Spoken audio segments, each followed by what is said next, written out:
This is the third day running you've called me in.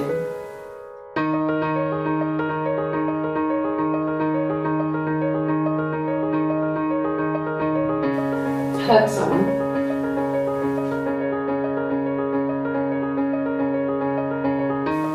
You think it's murder?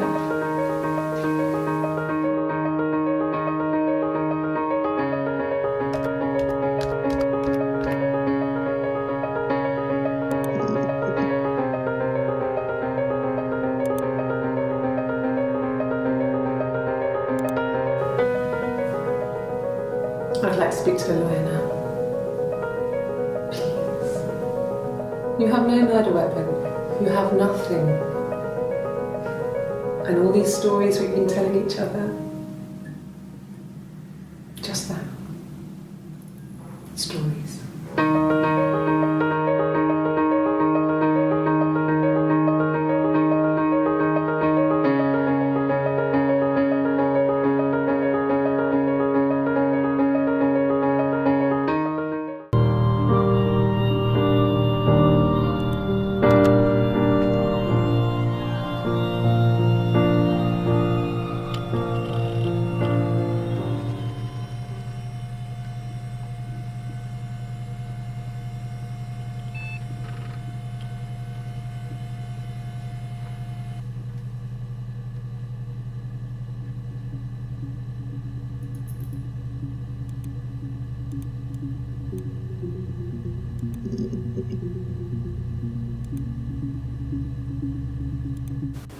You think it's murder?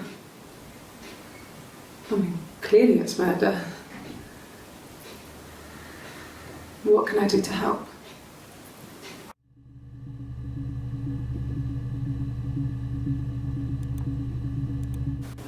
You think it's murder?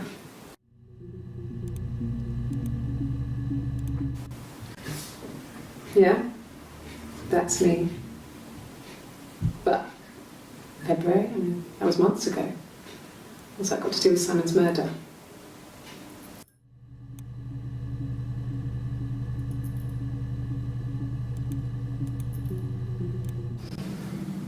I didn't murder Simon. You've got it wrong.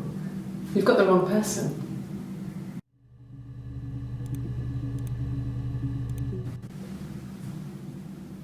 I'd like to speak to a lawyer now.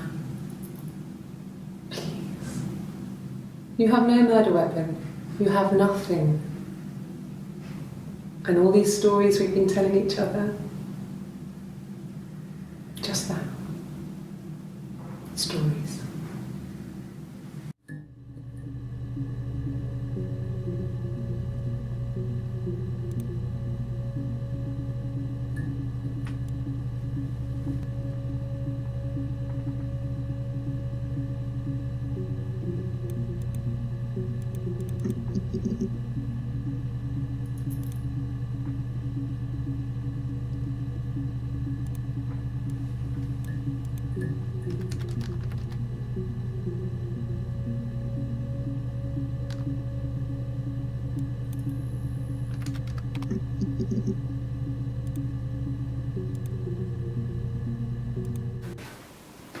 I got pregnant.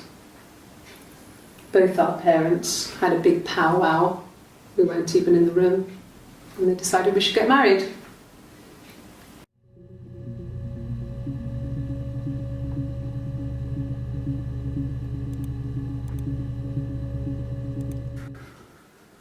We couldn't afford our own place. Simon dropped out of school, went full-time at the Glaziers. That was Eric's generosity. We moved in with his mum and dad. They had a spare room for us and the baby, if it came. It was a nice change, time to myself, living there for those months, full of hope.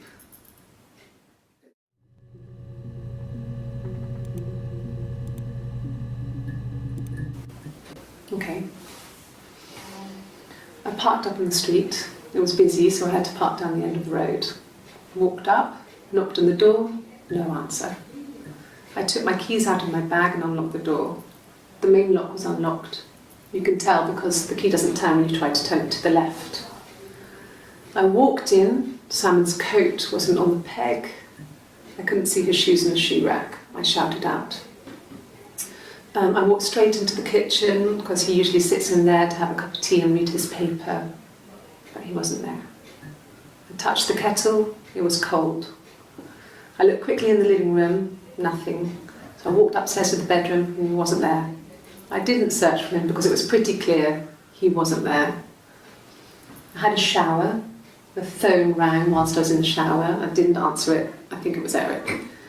Then I was just exhausted. So I lay down on the bed and I fell asleep, though I didn't mean to. I woke up a couple of hours later and I was surprised to see no one in the bed next to me. And then I remembered where I was and what had happened. That's when Eric called again. This time I spoke to him. Then I called Doug and Eleanor. And then I decided to come and see you. That enough?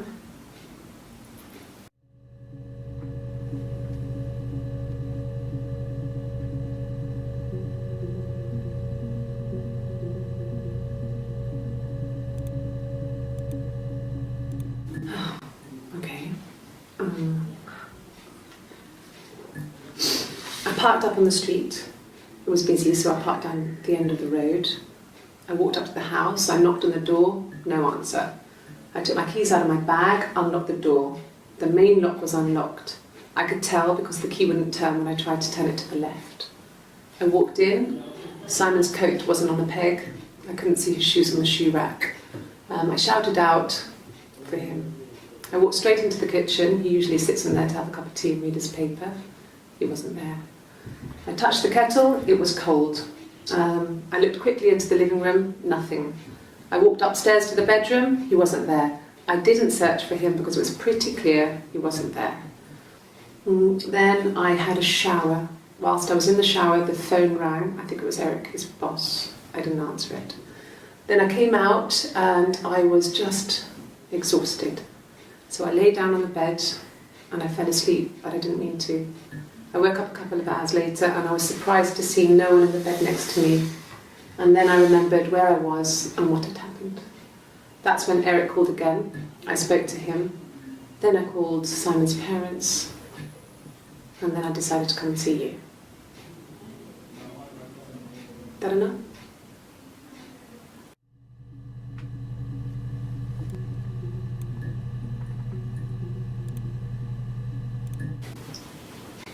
Okay, you got me. I'll confess. We were there. It was a dirty weekend. Simon was going to expense it, pretend it was a business trip. I used a made-up name. We stayed at the hotel, had room service, didn't leave the room, had a great view of the river, and you could hear the church bells. Like you said, it was very romantic.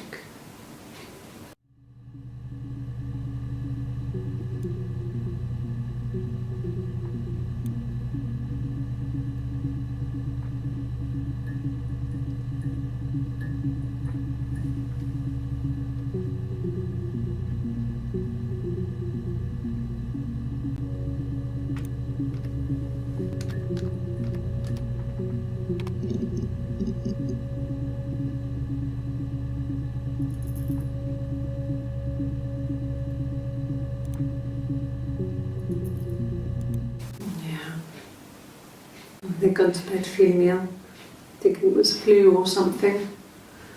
The neighbour called me, I had to use my key to let them in. We found them dead in their bed. And they'd been there for days, no one had noticed. Just awful. It was so soon after my miscarriage, the worst year of my life. I'd been so happy to get married, and after that it was just like, fuck.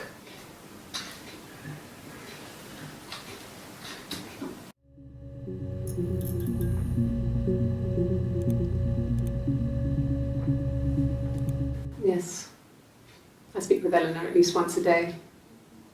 Not that there's anything much to say. It's more just...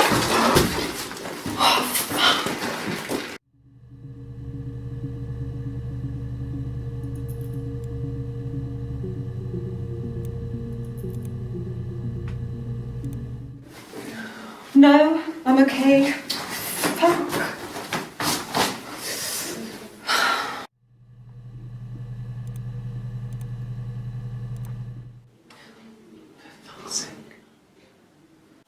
Can I leave? Are you going to arrest me? No. They'd laugh you out of the building. A lawyer would make mincemeat of you.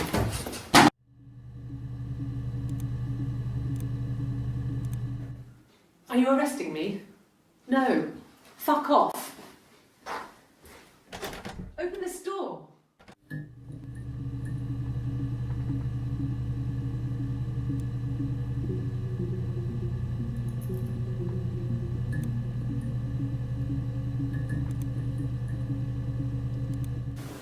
You think it's murder?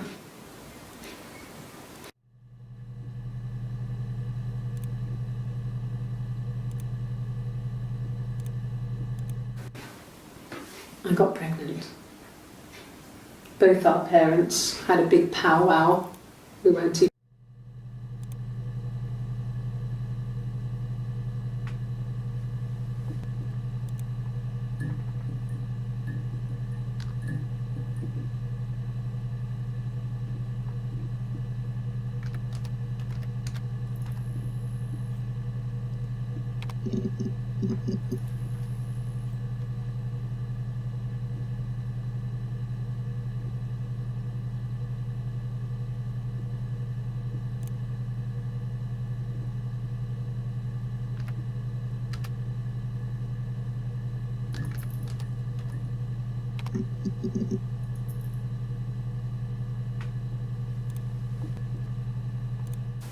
Not really. He would go to the pub. He had his drinking buddies there, but no one ever really came back to the house. Sometimes Eric, his boss, and his wife would come over for dinner. That would be us returning the favour. Diana's a really good cook, into her trendy ingredients.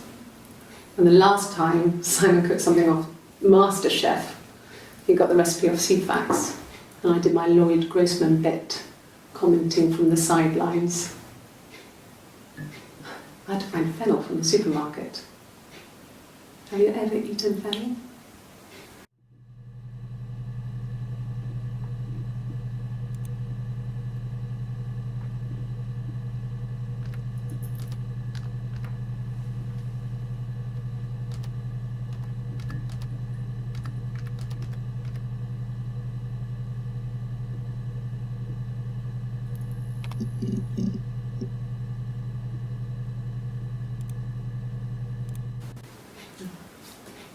It's Rapunzel. The story starts when she's born. Mother Gothel, a witch, takes Rapunzel from her parents and keeps her locked up in this tower. Rapunzel gets pregnant by the prince, and Mother Gothel is furious, so she cuts off her hair and throws it. Actually, her hair's already short here, so that's already happened. So she throws her into the wilderness, and Rapunzel is reunited with the prince, who's blind, but she kills him with her tears, and so it's a happy ending. Is that too much?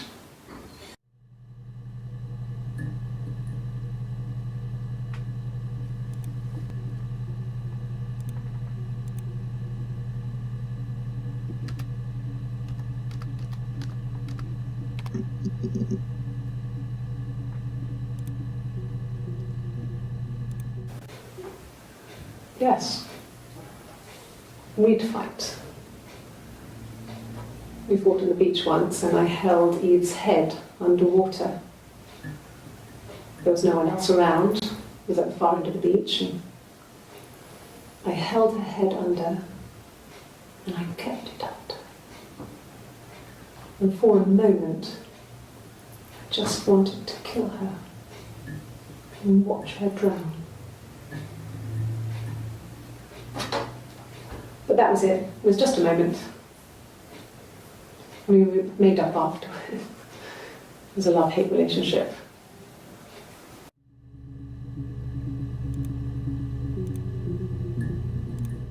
Nothing else happened that night. We talked, then I said goodbye. Then next week I was singing in the bar again, and there he was, And again the next week, he offered to buy me a meal. I told him I had already eaten, and so we got chips and ate them on the beach instead. When we said goodbye, he asked me to kiss him. Romantic.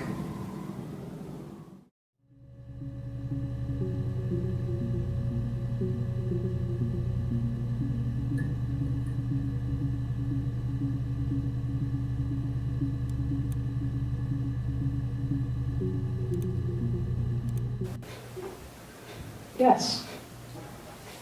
We'd fight.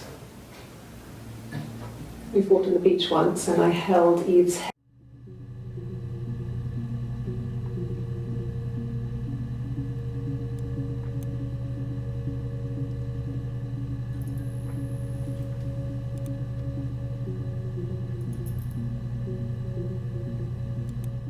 Nothing else happened that night. We talked, then I said goodbye. Then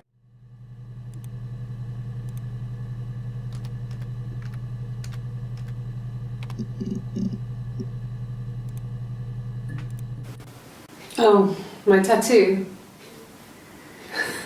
I got it to express my individuality. It's an apple and a snake.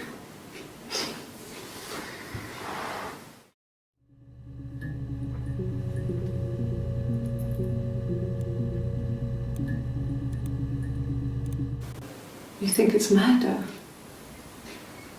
I mean, clearly it's murder.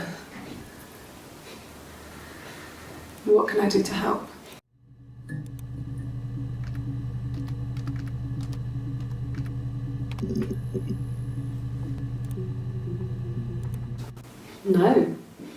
No, Simon didn't play guitar. He wasn't very musical.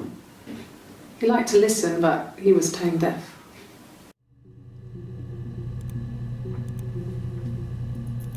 Yes. Yeah, it's my guitar.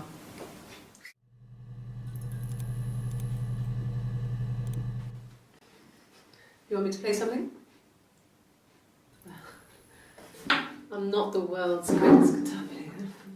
Okay. Probably needs tuning. No, it's okay.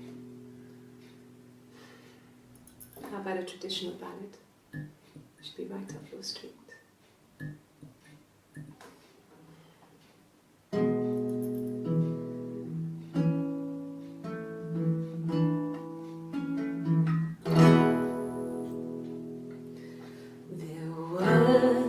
Sisters came walking by the sea. Oh, the wind and the rain. The eldest one pushed the other one in. Oh, the dreadful wind and rain. So they both had a love for the captain's son. Oh, the wind and the rain, but he only cared for the youngest one. Oh, the dreadful wind and rain. Oh, the eldest envied her sister fair. Oh, the wind and the rain, with a pretty little face and her long blonde hair. Oh, the dreadful wind and rain. She pushed her in and held her down. Oh, the wind and the rain watched her as she slowly drowned. Oh, the dreadful wind and rain. Oh, she floated up and she floated down. Oh, the wind and the rain floated till a ship came by. Oh, the dreadful wind.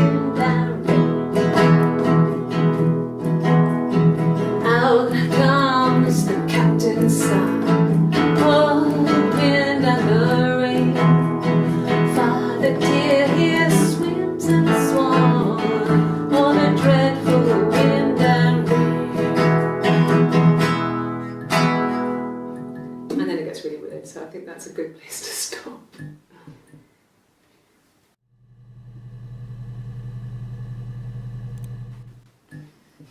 You want me to play something? Well, I'm not the world's greatest guitar player. Okay. Probably needs tuning. No, it's okay. How about a traditional ballad? Should be right up your street.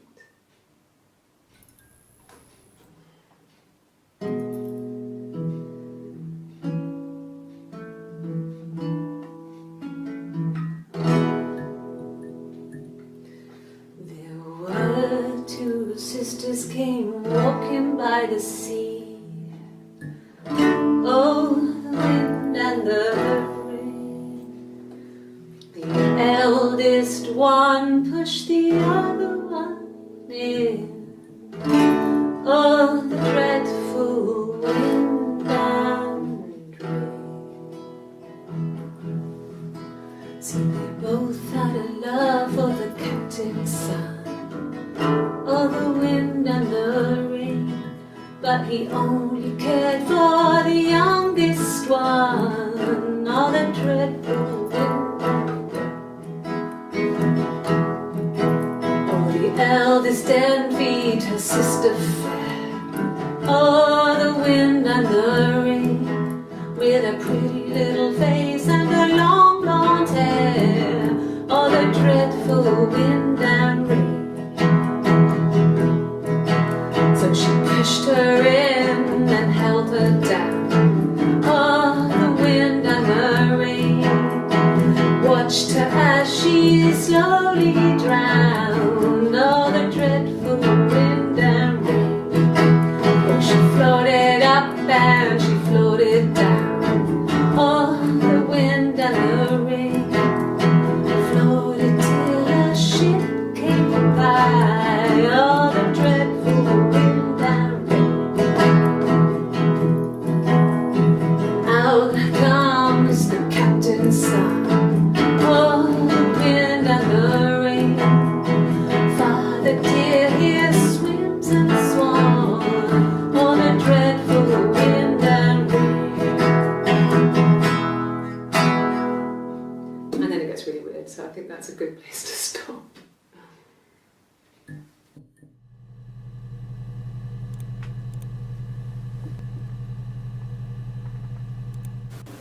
You think it's murder? I mean, clearly it's murder. What can I do to help?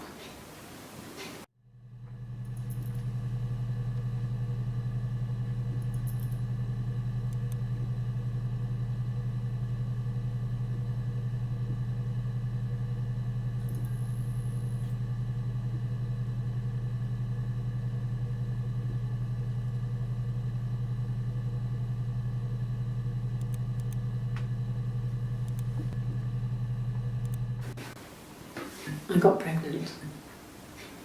Both our parents had a big powwow. We weren't even in the room. And they decided we should get married.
Simon Smith. He works at Ernst Brothers Glass. They do windows, all kinds of glass. Simon does the more special work, mirror making, feature windows, artistic things, really beautiful things.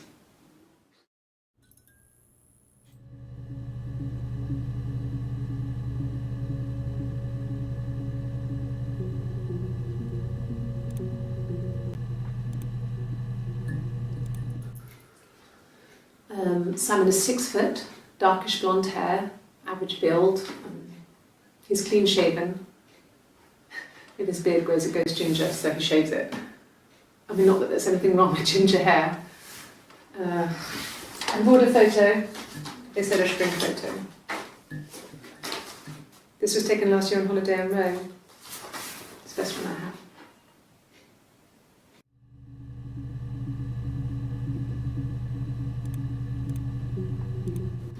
It's the Rockington Arms, The Rock. It's run by a nice couple, Peter and Susan. There's some other regulars there that Simon likes to drink with, and the barmaid they're having sometimes, Helen. Peter said Simon had been in and had a few drinks.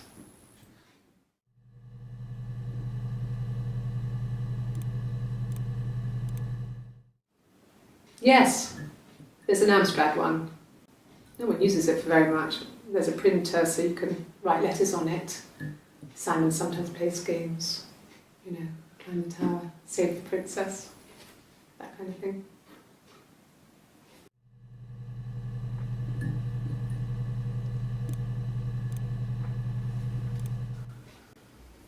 Simon isn't the type to run off or do anything crazy. Someone must have done something to him, or there must have been some kind of accident. So what do we do next?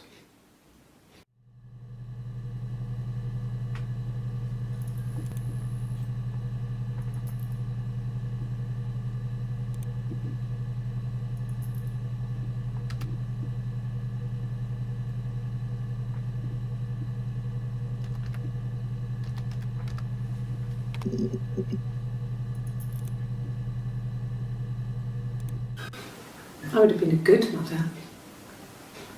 I was young, but I would have been a good mother. She was a girl, by the way, the baby.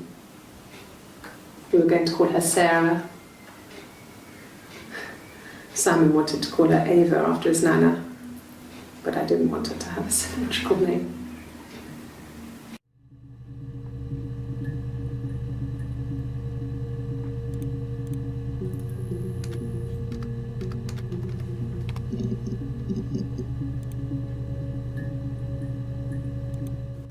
It's the Rockington Arms, The Rock.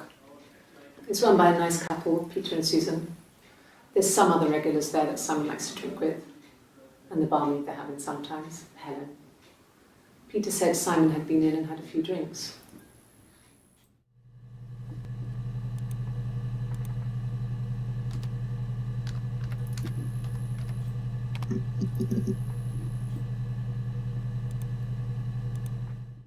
No. I think he spoke to Helen. She said he was upset about her argument, but I'm not sure what else he said. He likes Helen.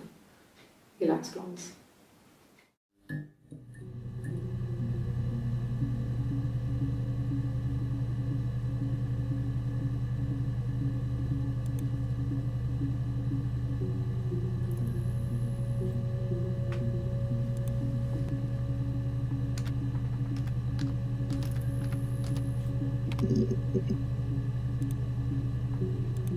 My name is Hannah, H-A-N-N-A-H.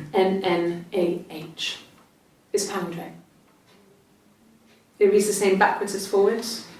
It doesn't work if you mirror it though, it's not quite symmetrical, but well, I mean, you get the idea. Sorry. Hannah Smith, I live at 31 Gladstone Street.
Yes, my name is Hannah Smith.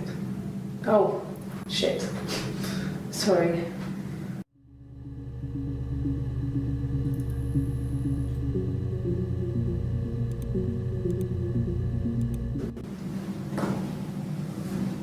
Across the road, where my parents first lived there, was a midwife called Florence. When Hannah was born, I was born at the same time. The midwife was there to help. I'd been throttled by the cord, probably wrapped around my neck by Hannah. The midwife told my mother I was dead, but I wasn't. She wrote all this stuff in a diary. Amazing what people will admit to on paper.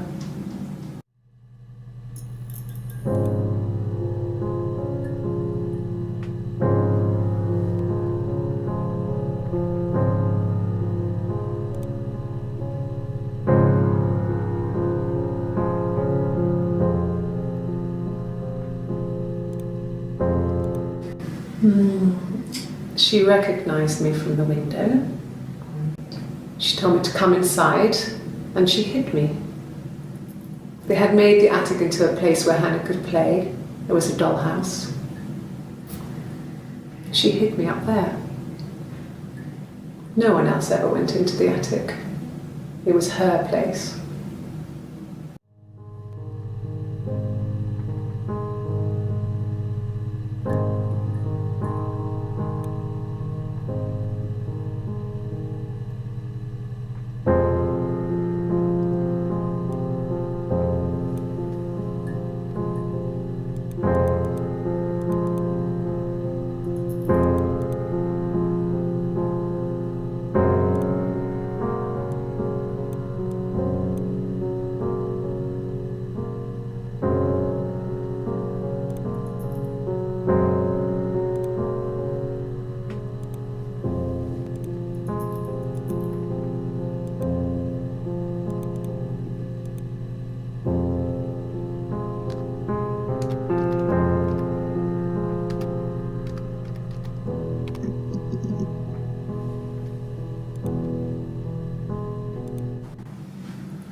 Florence took me home with her.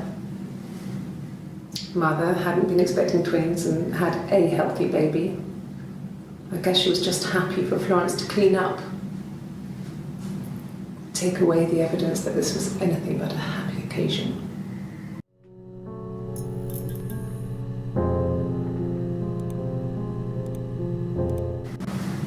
Florence raised me in her home. I never left it. She kept me out of sight. It wasn't odd for people to see a midwife with a baby, carrying in supplies, washing nappies, that sort of thing. I never knew any different. I grew up looking out of my window and seeing her across the road. I thought it was like a reflection in the mirror. She was me.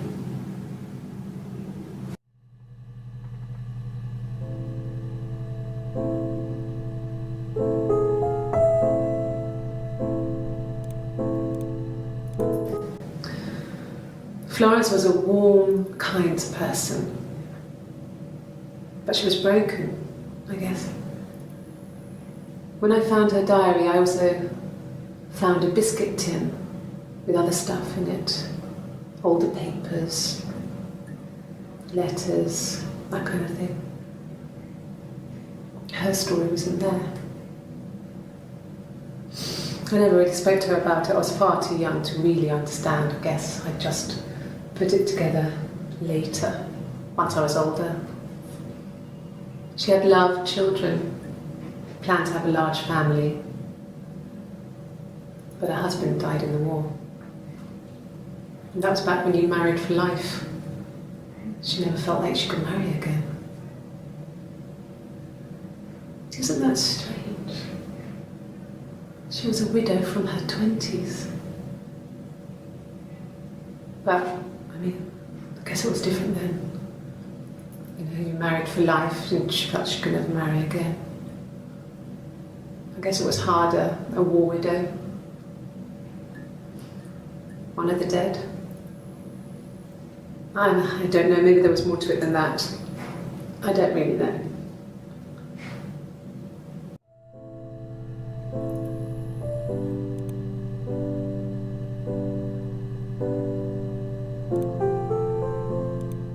No, it was just me and her. Eve was the name they were going to call their first child. They talked about it and were going to try when he came back. Florence's family had a history of firstborn girls, so they were convinced it was going to be a girl. It's hard to know if this is all true. These are stories I remember, that I read when I was a child. Maybe I misread, maybe I misunderstood. Sometimes it's hard to remember what happened last week.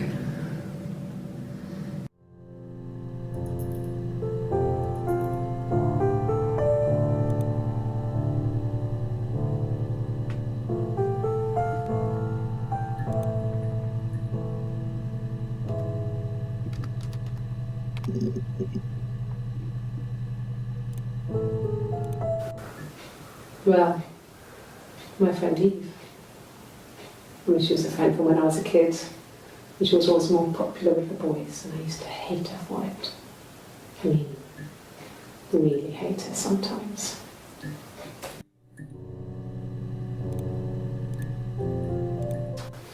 A police station. Yeah, when I was young, we ran away on my birthday. Bob Dylan was playing in London and we thought we could break into his tour bus and have him take us with him.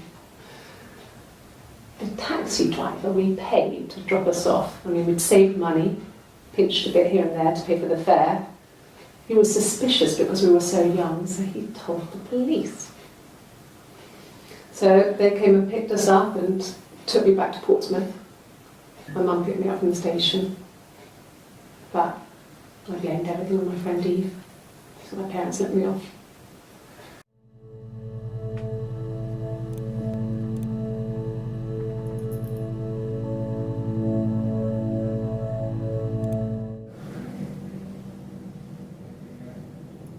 My mother called me Eve.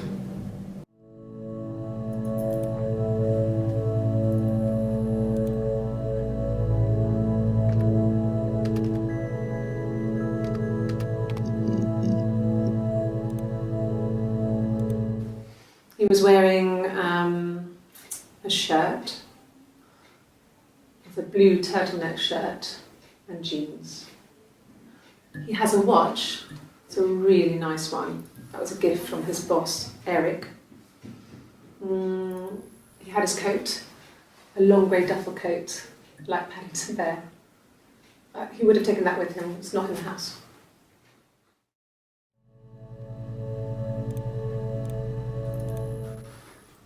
So, it was Friday evening, we had an argument, he left.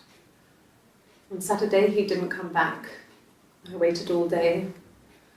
He was supposed to go help Eric out with something on the Saturday afternoon, they had a job, he didn't show.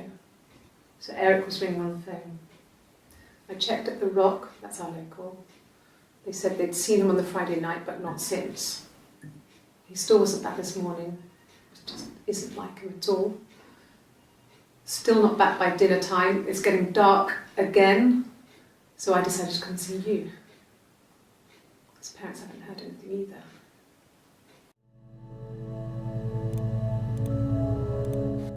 Yes, there's a car that we share, a Cavalier, and a van he uses for work.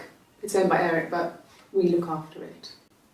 Both of them are there now, parked in the street. I'm not sure about the keys for the van.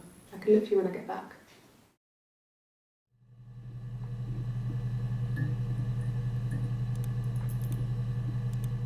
Yes, that would be in his wallet. It's a Visa, a silver one.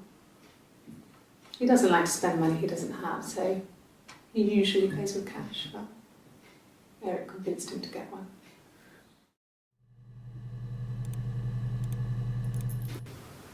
Well, Eric was like an uncle to him. They were pretty close. They spend a lot of time with each other, especially when they have to go to conferences. Have you met his wife, Diane?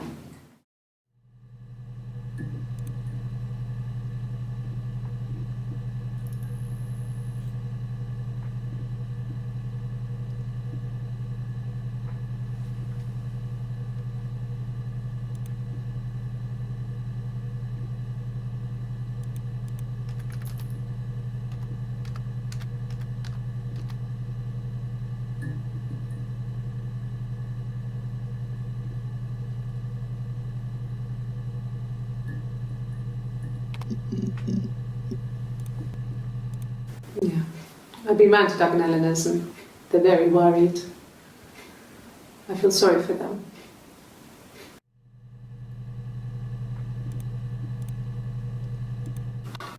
I hoover, I dust every week, maybe less. I once asked Eleanor how often I should dust and she said, if people ask, tell them you do it once a week, but every few weeks is okay. I think she was just trying to make me feel better. I mean, when I was there, she was hoovering every day. Ran an ordered house. You know how that generation is, putting on a brave front. She has secret stashes of cigarettes. Doug doesn't even know she smokes. When I was there, I saw her. She has these sort of porcelain vases, ornamental, next to the Reader's Digest books. Cigarettes inside. And she still has them. I mean, last time I was there, I looked in a vase. There was a fresh pack. I mean, all those years of marriage, and she still has a secret like that.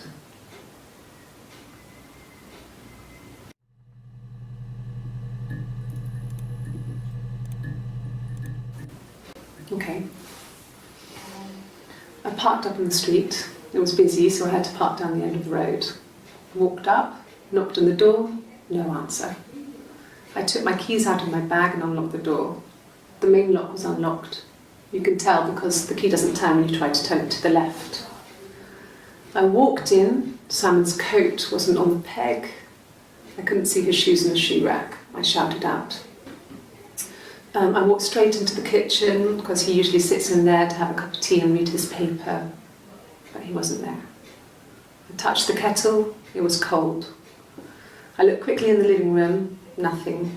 So I walked upstairs to the bedroom and he wasn't there. I didn't search for him because it was pretty clear he wasn't there. I had a shower. The phone rang whilst I was in the shower. I didn't answer it. I think it was Eric. Then I was just exhausted. So I lay down on the bed and I fell asleep, though I didn't mean to.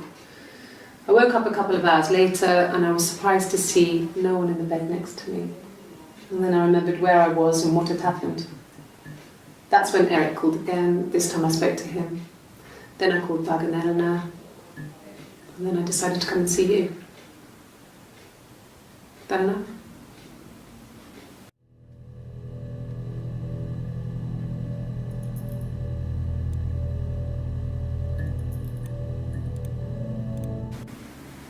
Yeah. 1984 was an awful year in the end. We were living at Doug and Eleanor's. I lost the baby at the end of spring and my parents died in the summer. It was a hot summer, a heat wave. So when they discovered the bodies, it was just awful. Because of the circumstances, them dying together like that, they brought in a lot of police. The forensic entomologist. I had to look that up. It was because of the heat. It's just awful.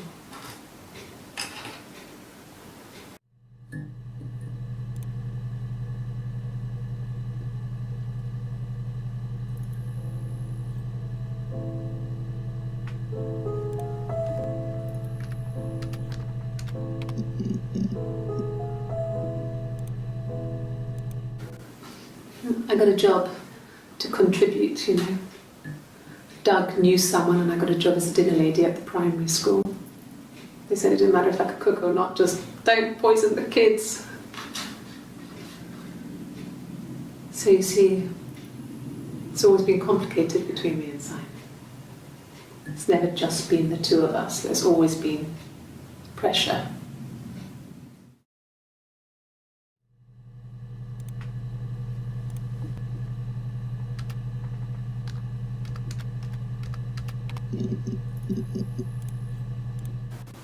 No cat. My parents had a cat before they died called Domino. It was this little black thing with white dots.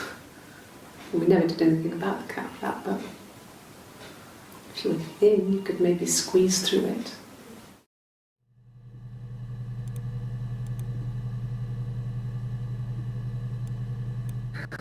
We loved our cat, Domino. He had this little bell around his neck to stop him from killing birds in the garden. And we used to write each other notes and put them in the bell, and we could send them to each other. Mum found some of the notes once, and she thought I was just writing to myself because our handwriting was identical. And we had our own words for things, so she didn't quite understand them anyway.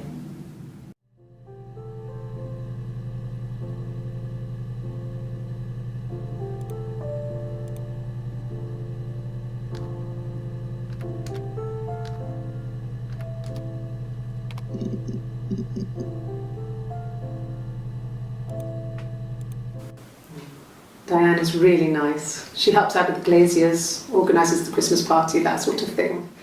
They have 2 kids, really sweet kids. She used to look out for me when I worked there.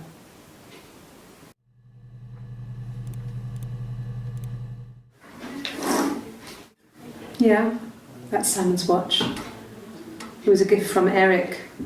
He got it this year. It was a wedding anniversary gift. Steel. It would have been Diane who chose it. She has really nice taste. That time, you must eliminate me. I was in Glasgow then.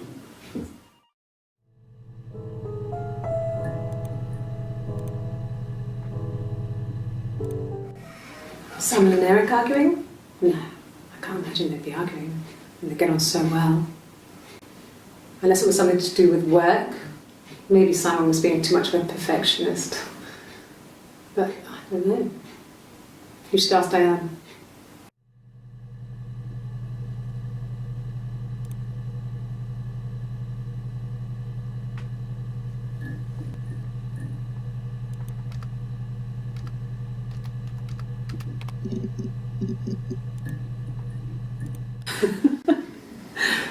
Was he my first? No need to be so coy. No, he wasn't my first. That would have been Carl. He was a local boy in a band. He was a bit of a shit. But he was sexy. We were 15.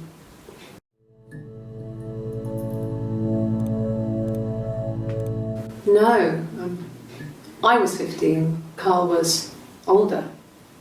17, I think. I was really into him, regardless of how he actually behaved. Lots of drunken teenage sex. We did it in a church once.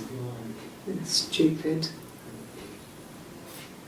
So he got tired of us and we split up after about 6 months. It was sad, but those early experiences, they help you realise who's really important to you, you know? Family.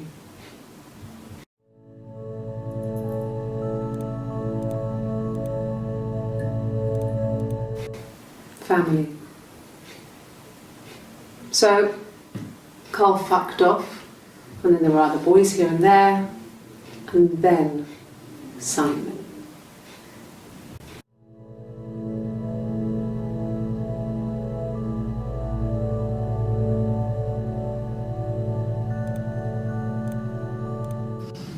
Differences? She's a better driver than me. She passed the test for us. I tried to take it and nearly crashed the car. Learned that you can't rely on confidence to get you through everything. She is the shy one. She was especially shy around boys. If Hannah liked a boy, I would have to pursue him. It was that way with Carl. Hannah met him first. She had such a crush. I let him take my virginity after a night that his band had played at. It got difficult. When I was with Carl, we would have sex, but Hannah couldn't let him see she was a virgin. She had lots of excuses. After a while, we decided that I should take Hannah's virginity. It's not that different to a bruise, pulling a tooth, a graze. We used a hairbrush. After that, we took it in turns, though. I was always the one who seduced the boys. Until Simon.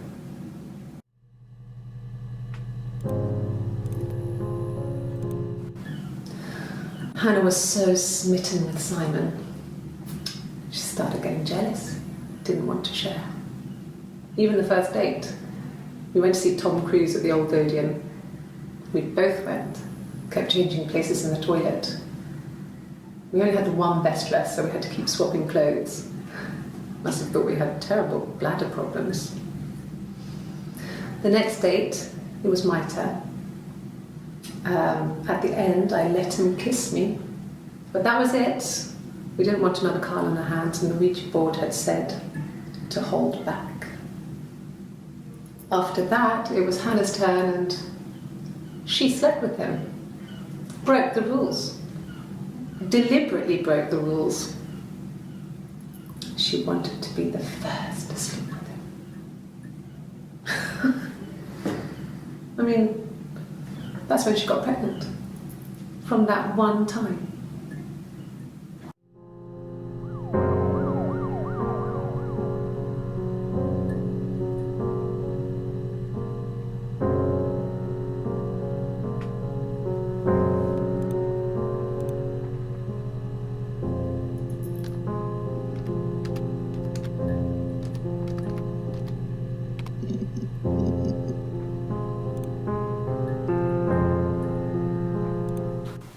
I think so.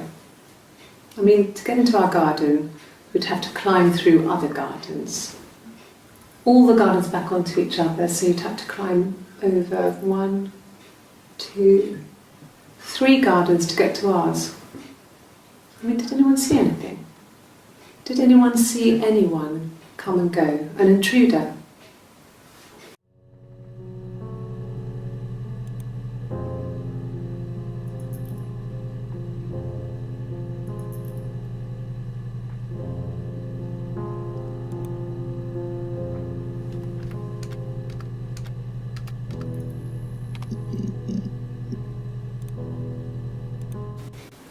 I haven't been into work.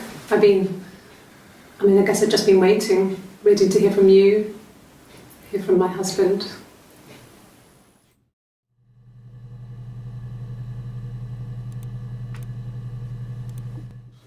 When you suspect someone of murdering their husband.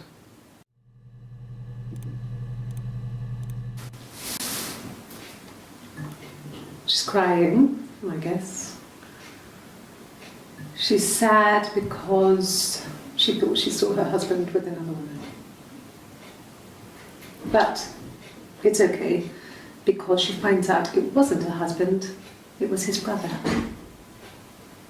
And so it's fine.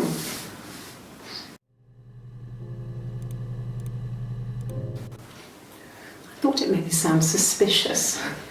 It's not a normal thing to do, to drive to the other end of the country. I wanted to keep it simple.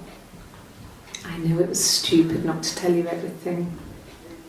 Saying I spent the night in Glasgow when my husband went missing, I thought it would, distract you from what was important. It's different now. Now he's...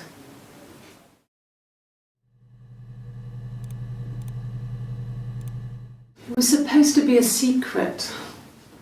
Just because Simon is dead doesn't mean I have to give up all his secrets. It doesn't have anything to do with what happened to Simon. No one murdered my husband because he cheated his expenses for a romantic weekend in Oxford.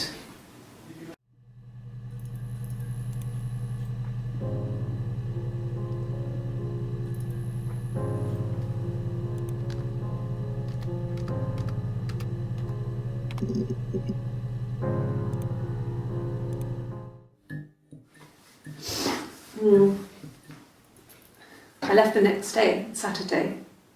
I slept for a few hours in the car. When I woke up, I came straight back. Simon wasn't returning my calls and I wanted to try and make up. I got back to the house and Simon wasn't there. And excuse me. Is there a bin?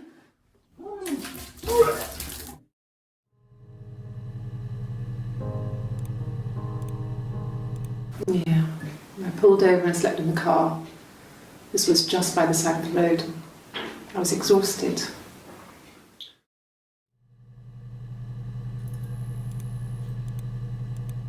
Yes. I got to Glasgow, I was exhausted, so I pulled over and slept in the car. I woke up because a rubbish truck went past.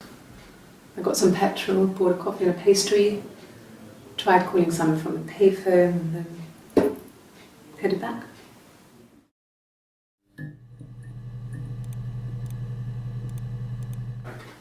I didn't. I slept in the car. I left about 9 that night. I wasn't there.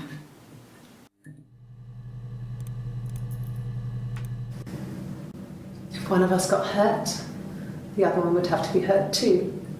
A grazed knee, a bruise. When I lost my tooth first, we had to pull out Hannah's to match. Once, I slept with a boy who was seeing another girl. The girlfriend came up to Hannah the next day and punched her in the face, gave her a huge black eye. That night, she had to do the same to me. But she almost went too far. I couldn't see out of that eye for days. She snuck a frozen piece up for me from the kitchen. So much of our bodies was synchronised anyway. We started our period on the same day. All our childhood diseases, stomach bugs, nits.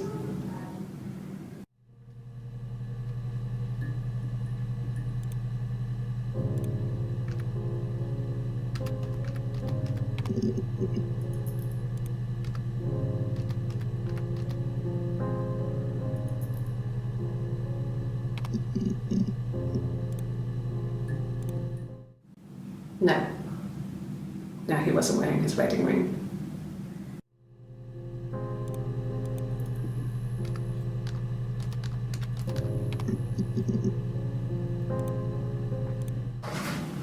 It lasted about 6 months. I tried to carry on, but everything was different. Hannah insisted I not pretend to be her around Simon, let alone sleep with him. We didn't share him like the others. The rules had changed. Me living in the attic had become weird in a way it hadn't been before.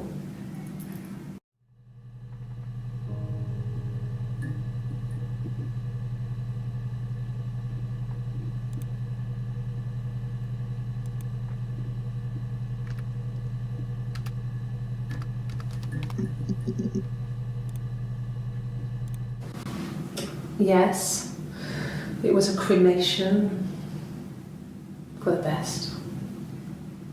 We both wore black and had veils, so it was easy. And after the funeral, everyone came back to the house. Hannah served up sandwiches, and I stayed out of sight.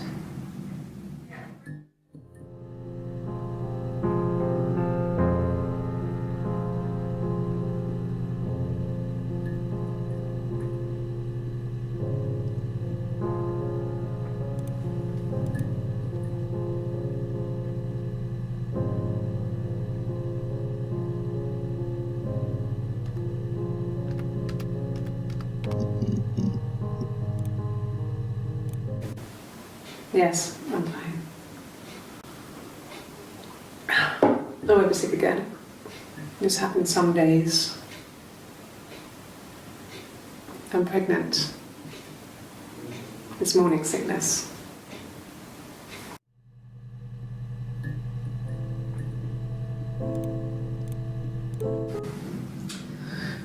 I was living in the attic. It was a very hard time. I was depressed, was still pretty sick of the STD. And I came down one morning and they were dead. They were in bed and both had been sick. They'd thrown up a lot. And I'd slept through it.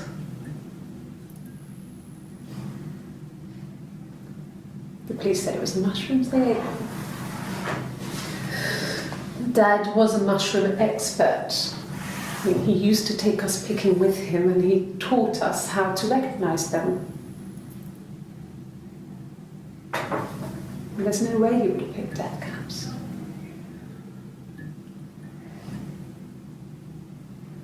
But the police believe that's what happened. They never even looked in the attic.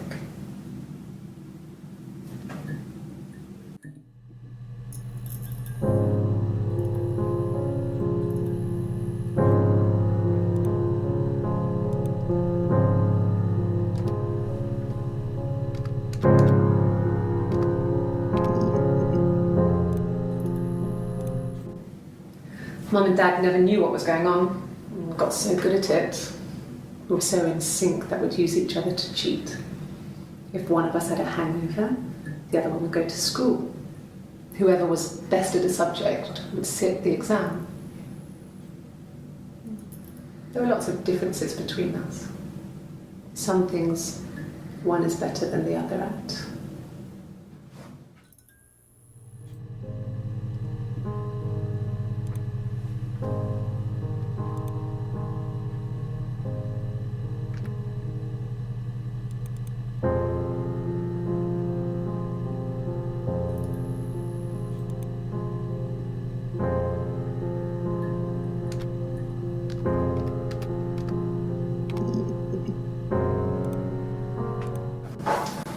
When beautiful people died, we always felt like it was a sign. You remember Princess Grace? Grace Kelly? She died in a car crash the year before we met Simon. We used a Ouija board to speak to her, and that gave us the power to find him. That's what we thought then. That people who died tragically leave some kind of magic behind. We used to share dreams. We used to wake up and write them down in our diaries immediately and compare them.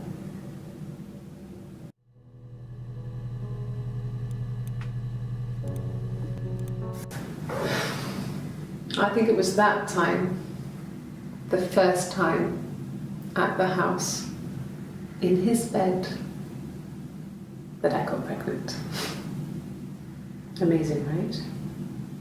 This fucking magic sperm.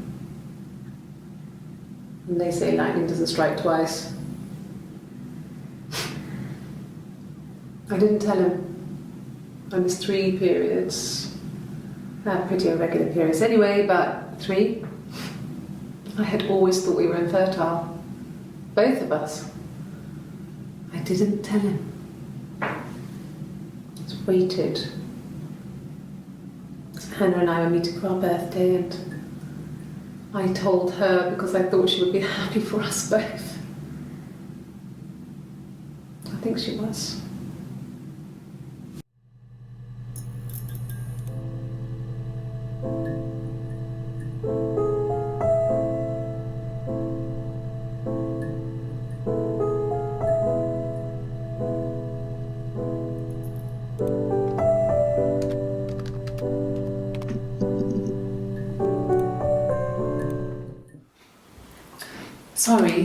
Sorry. The picture, the way it's drawn, just reminded me of the books we used to read as children. I read those fairy tales over and over, and they were so real to me. Rapunzel was my favourite. My brain is just full of it. Are any of these in colour?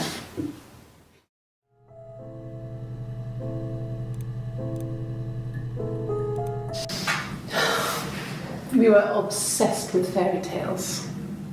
Not just the pretty, pretty ones, but the traditional ones. They were dark and real, bizarre and violent. Felt like life. We had this huge old book that I think Mum must have bought from a library sale. The illustrations had thin tracing paper over them to protect them. They were in colour, shiny plates. At the front of the book was an index of illustrations. We read that more than the actual stories.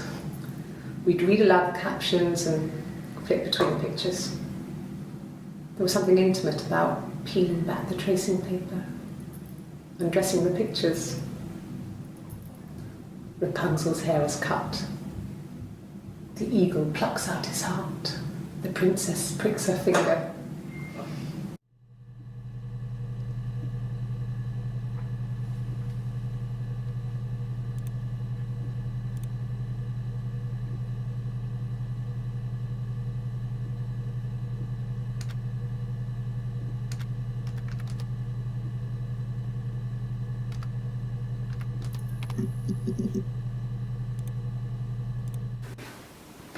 I got pregnant. Both our parents had a big powwow. We weren't even in the room. And they decided we should get married.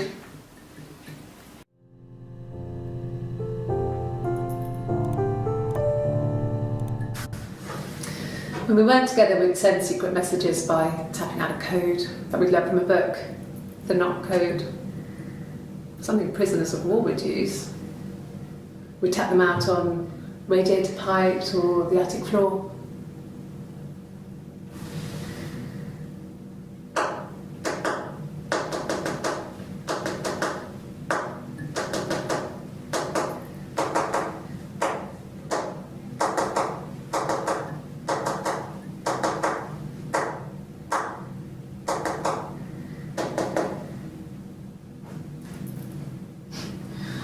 Dad thought we had mice, but they couldn't find any. Bought a cat anyway.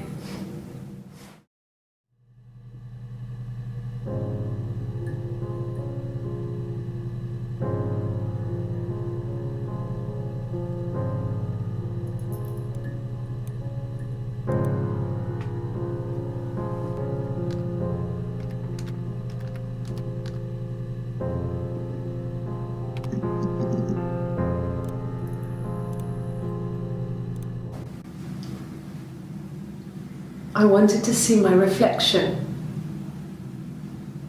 I thought that if I touched her, something would happen. We would become one. One girl. The fairy tale was over, the witch was dead, and I'd be restored to my rightful place.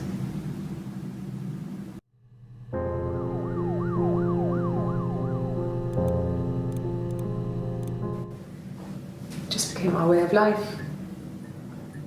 We would swap places and take it in turns to do things, and we were very careful. Whoever had been out that day would come back and write a detailed diary so that we were on the same page. We had a list of rules that said what we could and couldn't do in any given situation. It was exhaustive. We lived a second life through those rules. Rules for things that could only ever happen inside our imaginations. We would consider all the permutations of future events and agree rules to walk our way through them.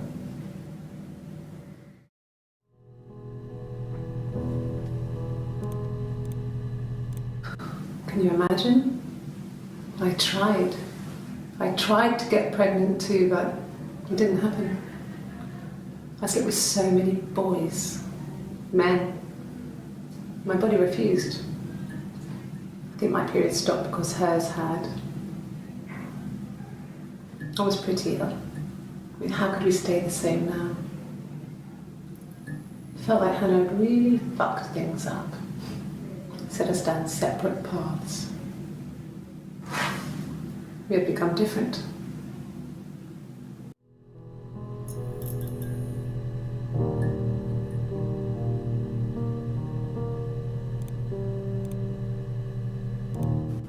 No. I told her it was one of my boyfriends, someone I had met in the bar. I think she was happy. But I could tell she was thinking, why couldn't it happen to her and Simon? They were the ones with the real life. Why not them?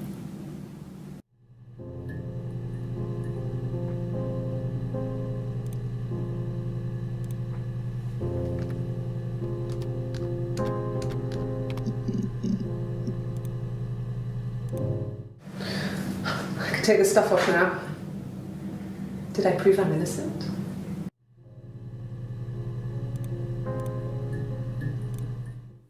After the kiss, the next time, he took me back to the house, to our parents' house, to their house. So, it was definitely him. I sometimes think he wanted to get caught to prove to himself that we were different people. He told me about his marriage, told me how his wife was completely different to me. I almost burst out laughing.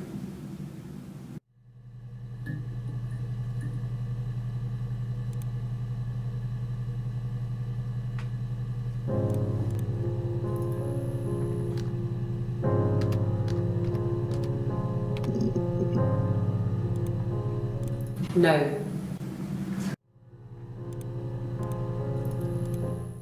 No. No. No.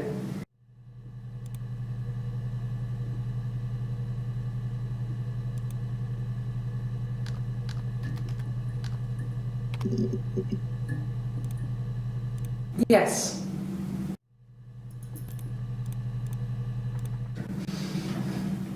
Yes.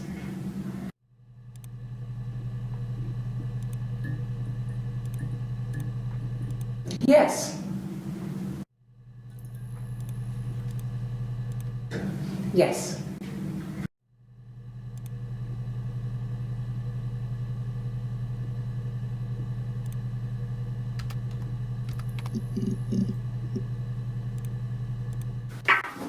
Let me see. Yes. I drove in here because I remember, well, I went over the river, and then there was a church there. Yeah. And I probably parked, well, I remember seeing a street sign called Princess Street. Yeah, there it is. Yeah, so I'm pretty sure it must be this one. There.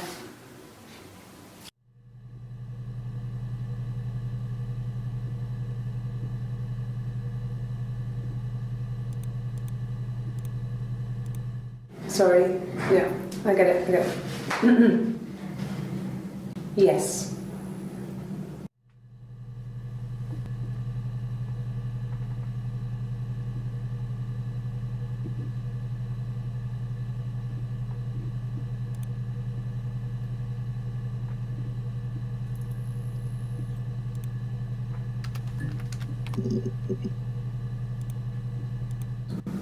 Yes. I'll take a lie detector test.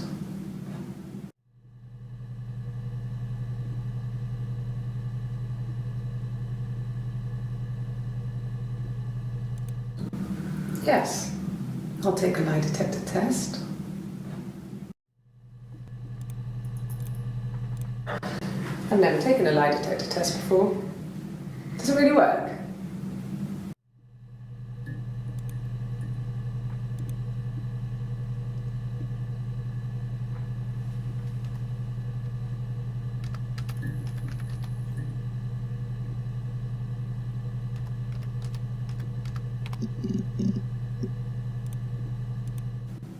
Yes, I understand my rights. No, I don't need a lawyer.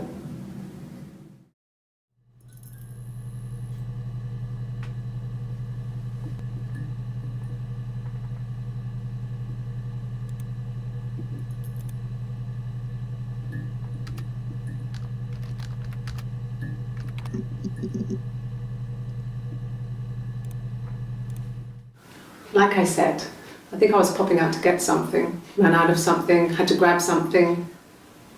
I sometimes drive too fast. If you want, you can arrest me for that.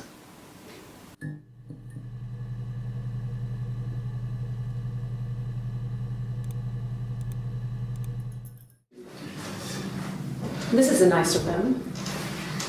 This is where you take people when it's time to arrest them.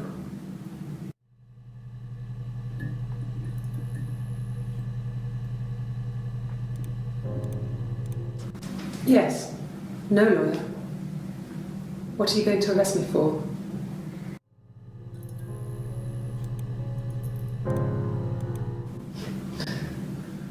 Can you arrest someone who doesn't exist?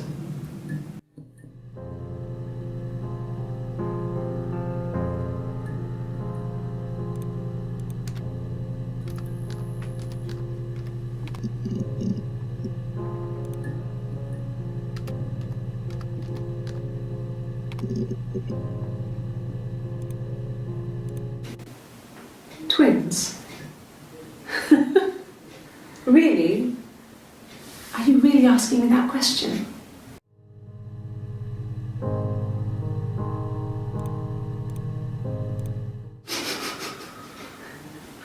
Are you out of your mind? Twins?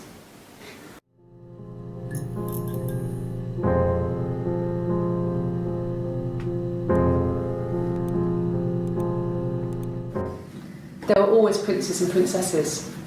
They were the special people, more important than the other characters in their stories. We knew we were like that. Twins. Magical. We were the princesses. We had a poster of Princess Diana from the newspaper up in our attic. Had a pride of place. And underneath we used to put all our special things. When her engagement was announced, we were obsessed with everything she did. And later, when her life went so bad, we felt for her. Her divorce last year just kind of drew a line under things.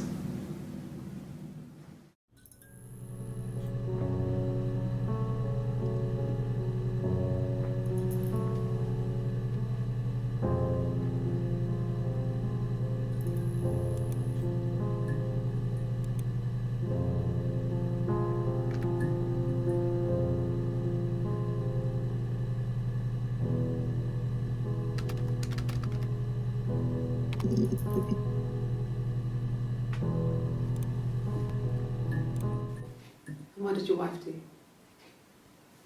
She didn't kill you. You think I killed Simon because he was having an affair? Well, I didn't kill him. I wasn't even there. I was in Glasgow worrying about whether my baby was still growing inside me. I mean, why would I kill Simon? I loved him.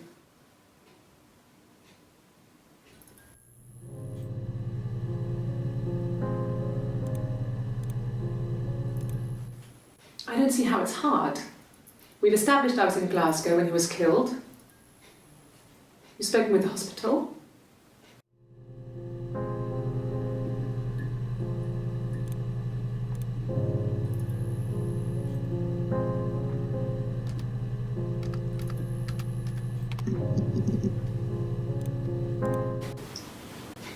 Okay, you got me. I'll confess. We were there. It was a dirty weekend. Simon was going to expense it, pretend it was a business trip. I used a made-up name.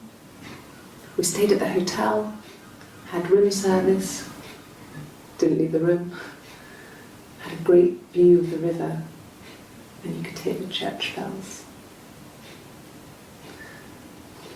Like you said, it was very romantic.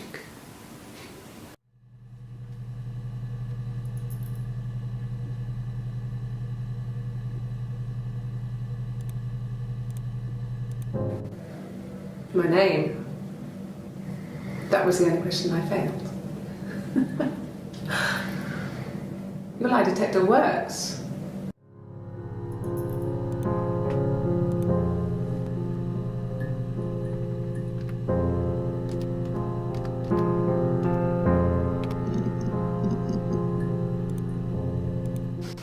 We spent the wedding night in a hotel in Brighton. It would have been too much to do more. We were saving for the baby. It was wonderful to be in a hotel, away from home, just alone together. Since then, we've always tried to get away for our holiday.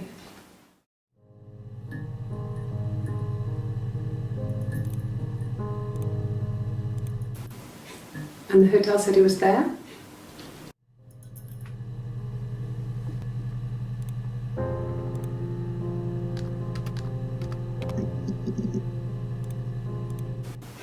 The bruise. I have a really fast metabolism, so stuff like that just comes and goes.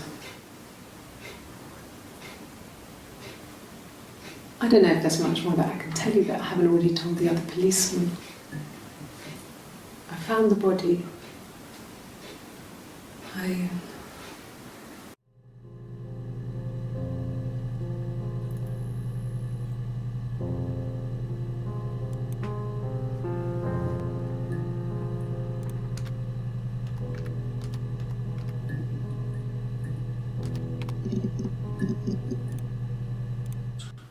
He has a wallet, a huge, silly thing, leather, real leather, I think. He packs it full of stuff, business cards, receipts, lottery tickets. He always carries it in his back pocket. I think that's why he's got a bad back. He sets the discs. I haven't seen it, so he must have it on him. He always takes it out of his back pocket before, when he comes in, if he's in the house.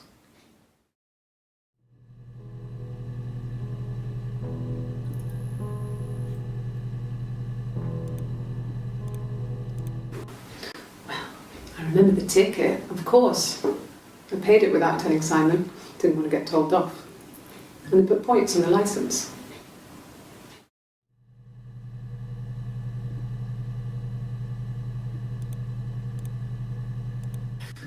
You must be desperate for leads if you're getting hung up over 6-month-old speeding tickets.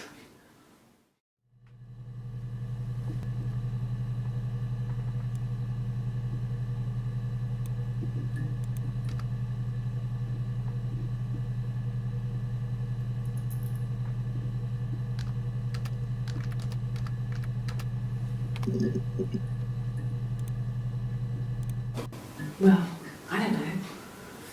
I probably had to pop out and get something, that's why I was speeding. And that wouldn't have been noted on my timesheet. But I really can't remember back to February.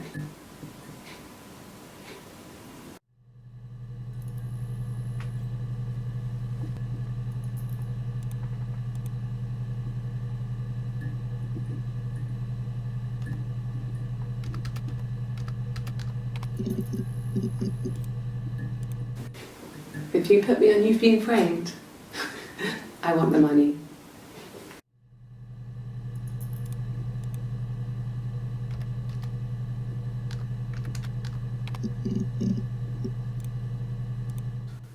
No, he doesn't have any tattoos. He has a scar down here near his stomach, past his hip. Cut himself with some glass. That was before, a long time ago. He looks just like the photo. He's not got his glasses on here though. He takes them off for the camera. But he needs them to see properly, you know. He has to read a newspaper or a menu in a restaurant. Not books so much, or watching TV. He likes TV.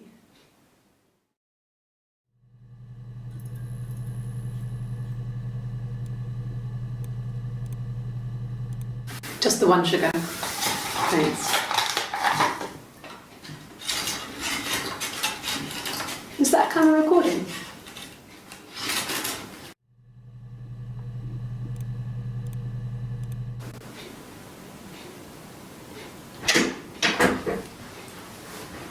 Is that camera recording?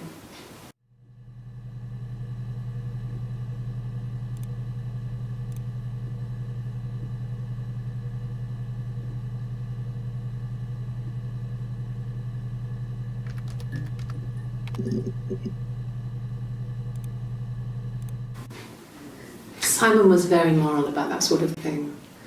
He wouldn't just walk out there and sleep with anyone.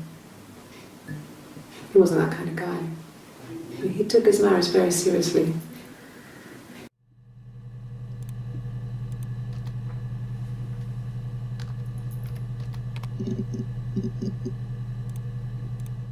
And the Glaziers. I worked there some weekends and Simon had a part-time job there too. That was Eric's generosity. He was always good at helping out other people's children. Simon was quiet, more thoughtful than the other boys. Even then, he had a sense of craftsmanship. Wasn't always rushing stuff.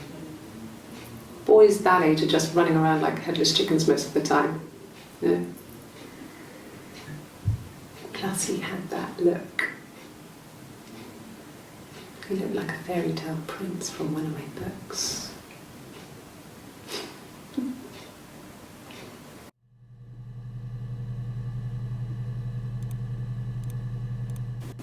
I wouldn't say that. It could be passionate. It's just, it was more than that. It wasn't just sex like I had been with the other boys.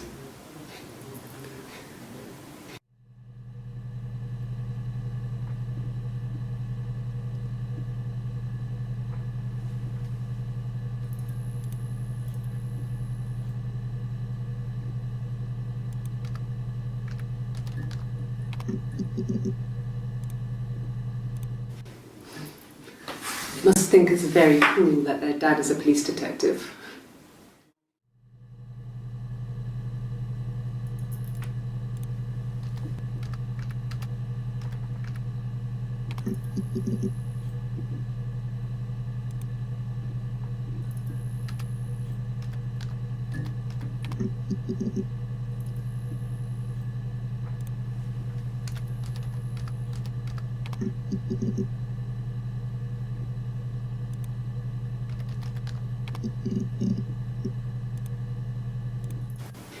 It's all that matters really, the baby.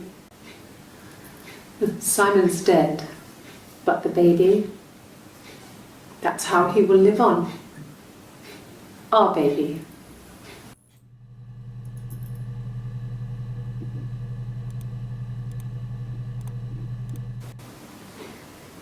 You're reaching here.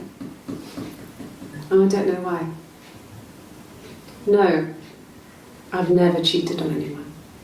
I've never taken anything from anyone. Simon is dead.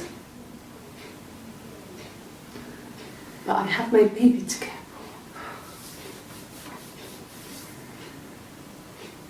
for. Why are you trying to make me sad? Why are you so obsessed with sex and affairs? You cheated on your wife. Is this your thing?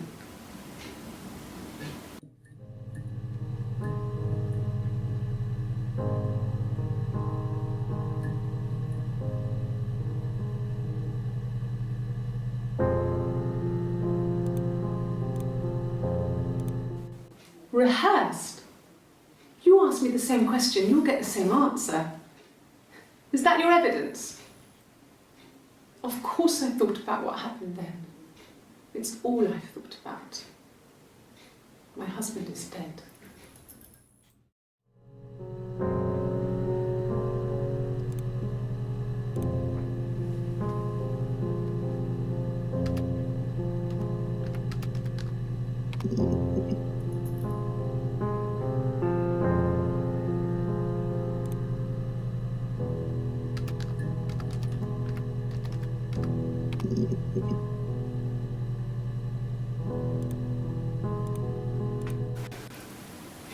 Yeah. I mean, I was infertile.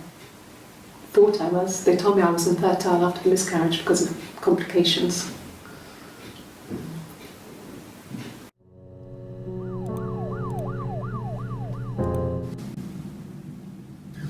Hannah had a miscarriage.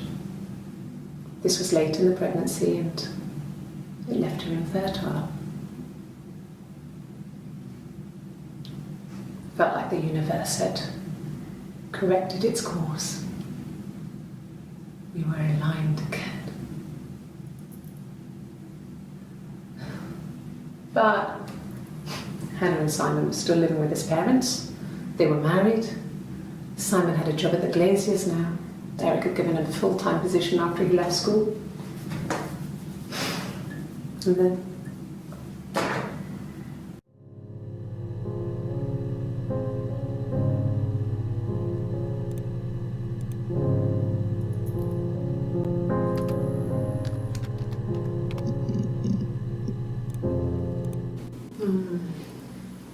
about 8 years back, it was a present to myself. I shouldn't even be drinking coffee with the baby. It's been hard trying to give it up. I think they say you can have 1 cup.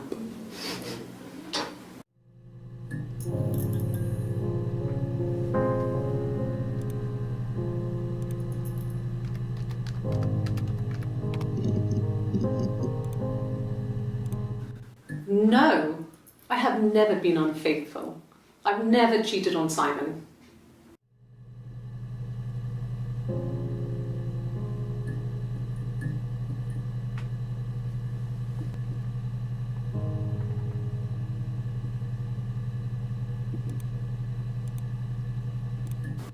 Have I ever cheated on Simon? You asked that question yesterday.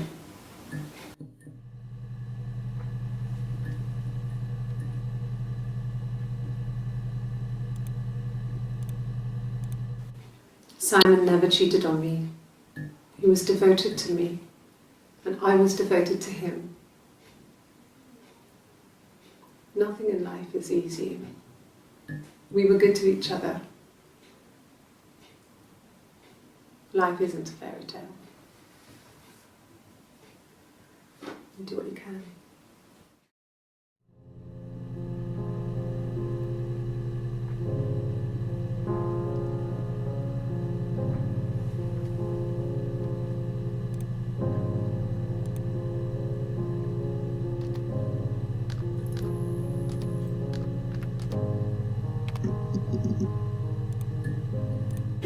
Oh God, I don't know.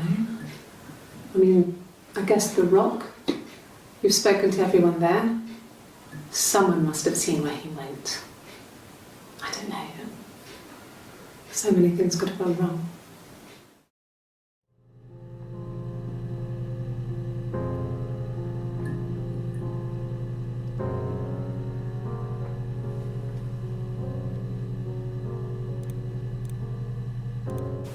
Well, there you go.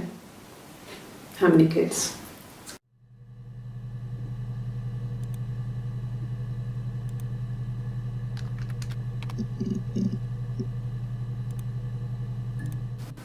Really? You're going to ask me about my sex life? I mean, isn't that private?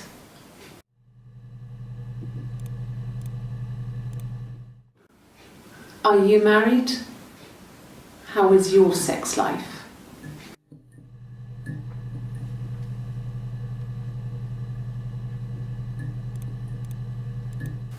So, our sex life is probably fairly average for a couple after 10 years of marriage.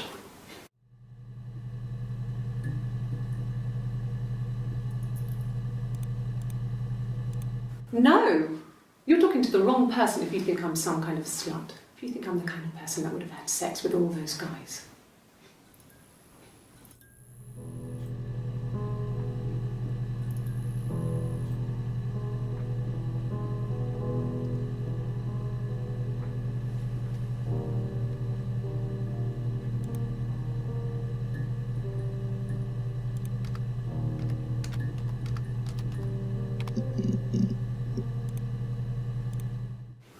I don't know if anyone really changes. You just become more yourself. Simon was my prince, and that hasn't changed.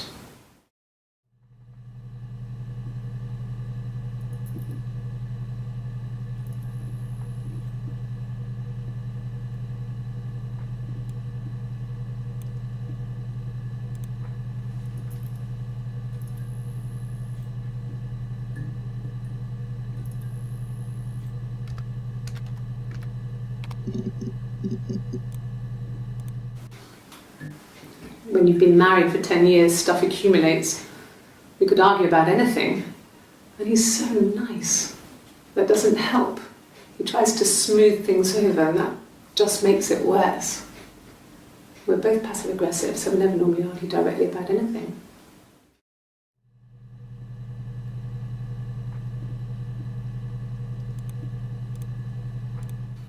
Good. Happy. I mean, ups and downs like any couple, I guess, but we've been married for over 10 years.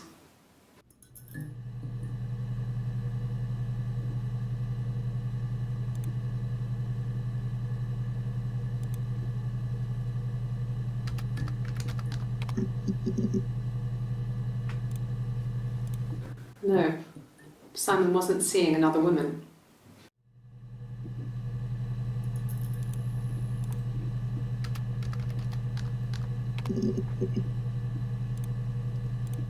An affair. Simon wasn't having an affair.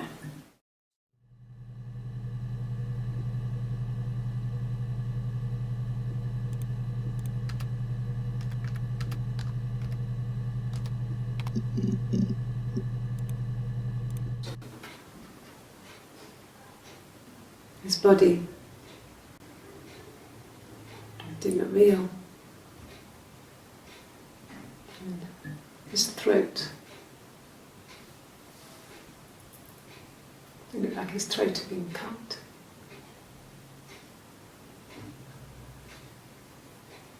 And I didn't see his glasses. He has these thick glasses. But he doesn't always wear.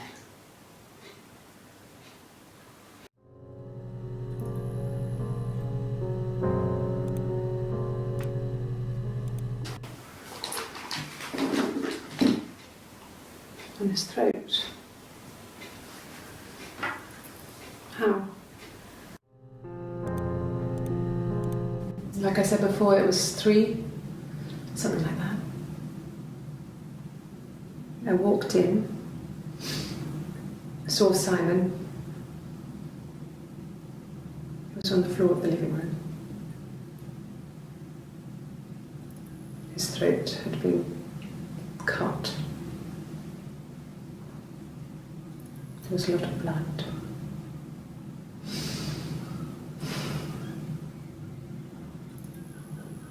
Yeah, he was dead.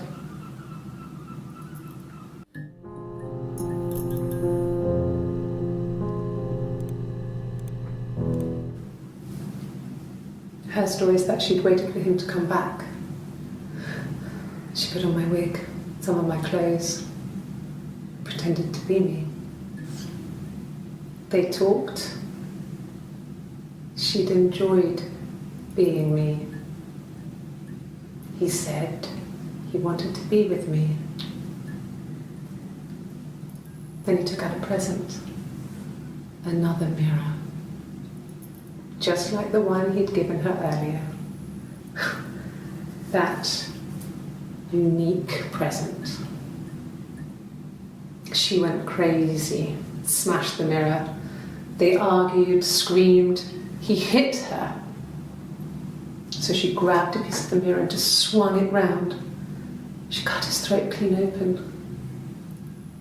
She'd only meant to scare him off.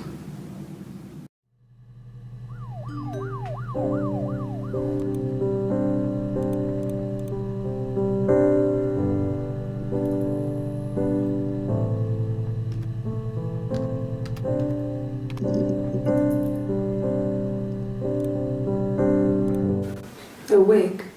You mean? But what type of wig?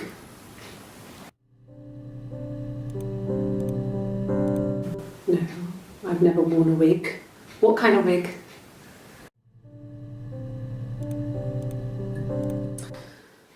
This other person doesn't exist. I don't know what the blonde wig is, but it could be anything. Have you looked at the cat flap?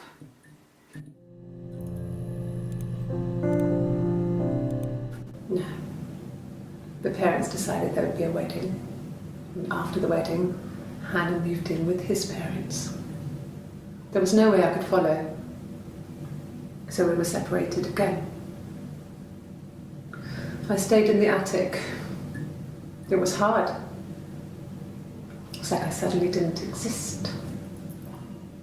I would sneak out, but in case anyone recognised me, I started wearing a wig.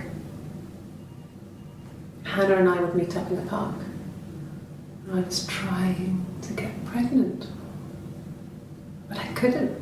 I mean, I couldn't do it with anyone we knew, so it was sex with strangers, drunk guys I'd met in clubs, parks and alleyways. I was 17. It felt like I was being punished. But it was Hannah who had betrayed us. I had to stop when one of the guys gave me an STD.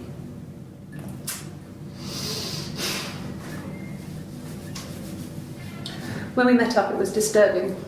For the first time, my reflection, she didn't look like me. She was fatter, flushed. If anything, I was getting skinnier. I found it hard to look sometimes. We talked about what to do. Was it time to become our own people? I mean, that seemed like the right thing to do, but neither of us wanted it. We agreed that her and Simon would get their own place as soon as possible, and then I could move in. And that was the plan.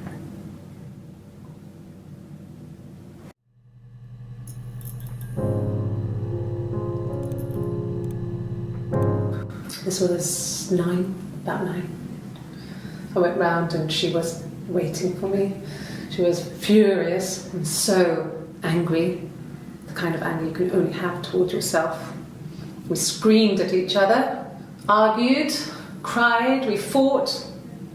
I hit her back, left a bruise. I had my wig on from performing and she tore it off. Eventually we grew tired of fighting and I left.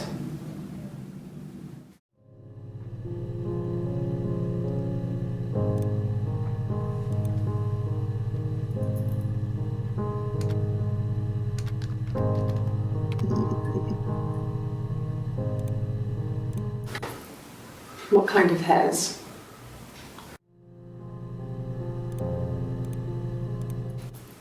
Could the hairs have come from somewhere else? I mean, could they... We have a lot of dolls in the attic.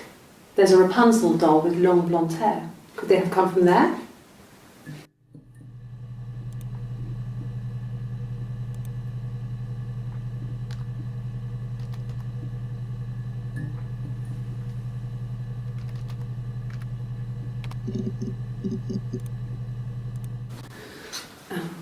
I sleep on the right side of the bed as you come in from the door.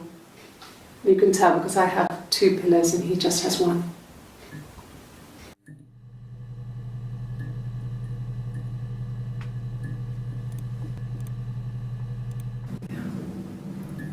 I'm not sure where the dollhouse came from.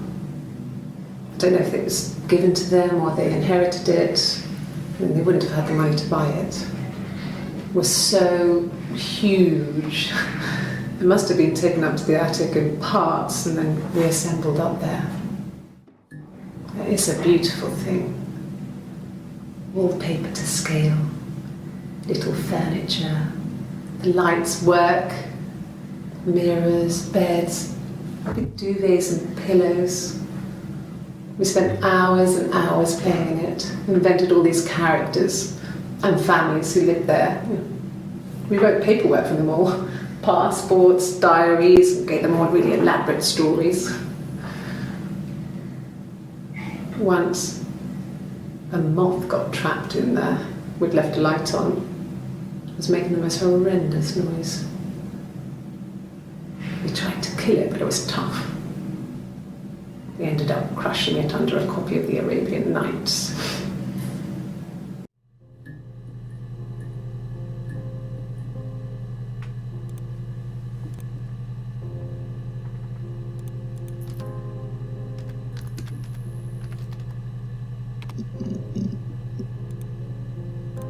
Yes. I inherited it from my parents, so it made sense to move back, me and Simon. Felt like going back to old ways before the pregnancy. Reminded me of being a girl, a dollhouse in the attic, old things. We didn't sleep in my parents' bedroom for a long time. We decorated it as soon as we moved in, but it was another year before we started sleeping there.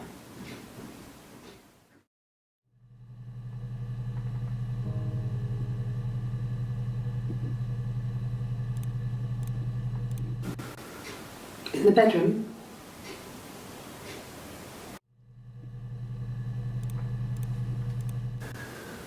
that can't be right. In the bedroom. Oh, okay. I parked up on the street. It was busy, so I parked down the end of the road. I walked up to the house, I knocked on the door, no answer. I took my keys out of my bag, unlocked the door. The main lock was unlocked. I could tell because the key wouldn't turn when I tried to turn it to the left. I walked in. Simon's coat wasn't on the peg. I couldn't see his shoes on the shoe rack.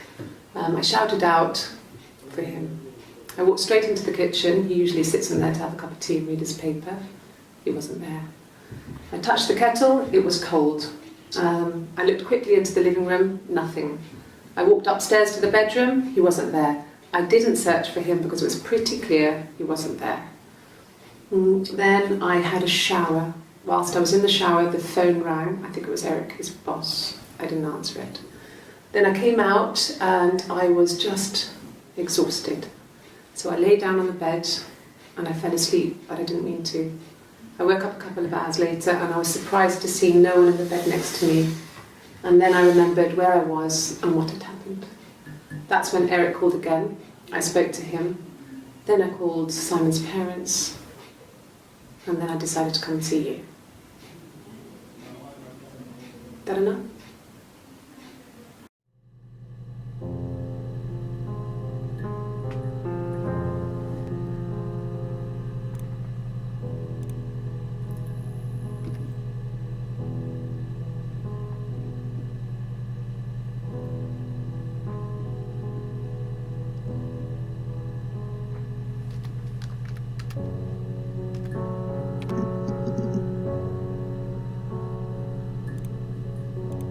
No, he doesn't keep a diary. That's my thing. I've kept one, well, as long as I can remember, since I was a girl. It helps make sense of my day. And when you're forced to put something into words, it just gives you perspective. Everyone's on the same page.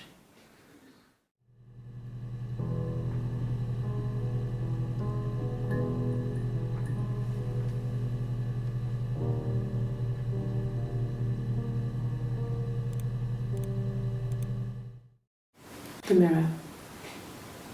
I can't remember. I put it somewhere safe. Upstairs, I think. I haven't looked at it since.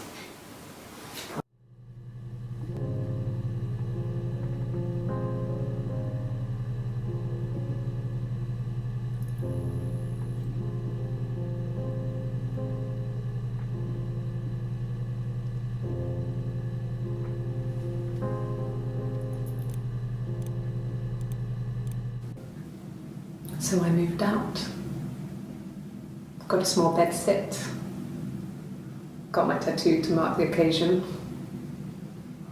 I was singing in a bar in the evenings, so I had some money, enough money to cover my rent. And I've been doing something similar ever since. I haven't put down any roots. I don't exist.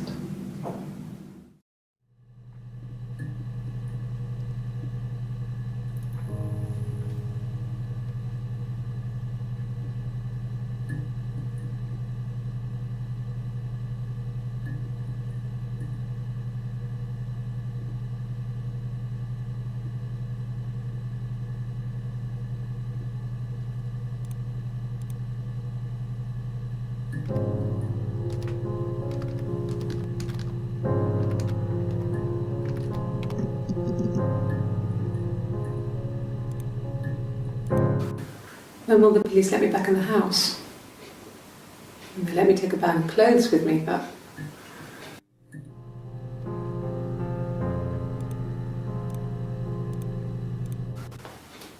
Look, on his clothes, that would make sense. He made it. By hand. I mean, he brushes the silver onto the glass. It's not how they make mirrors these days. I mean, he made the mirror, and he gave it to me.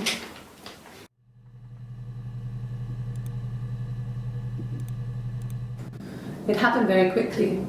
We hardly had to talk to each other. We agreed almost silently. The baby was what mattered. We'd help each other. We cleaned up. We bagged up the broken mirror, her clothes. They're gone. We took him down to the cellar. We had an alibi, and we wanted the body to be found later. We wanted to have suspicion on us, so we could then disprove it, rather than have it linger. Better to keep the body in the house than risk being seen with it. The watch, that was my touch, to make sure the alibi stuck.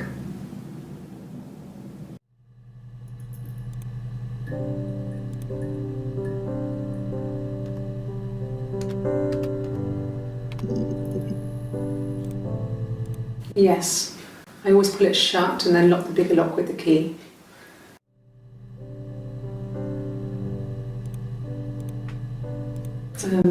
No, I don't think it was. I turned the key, but it was already unlocked.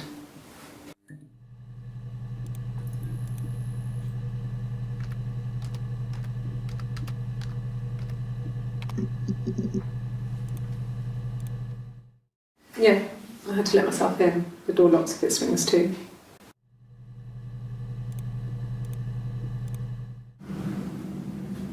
Mother wanted me to grow my hair long, but I kept cutting it myself.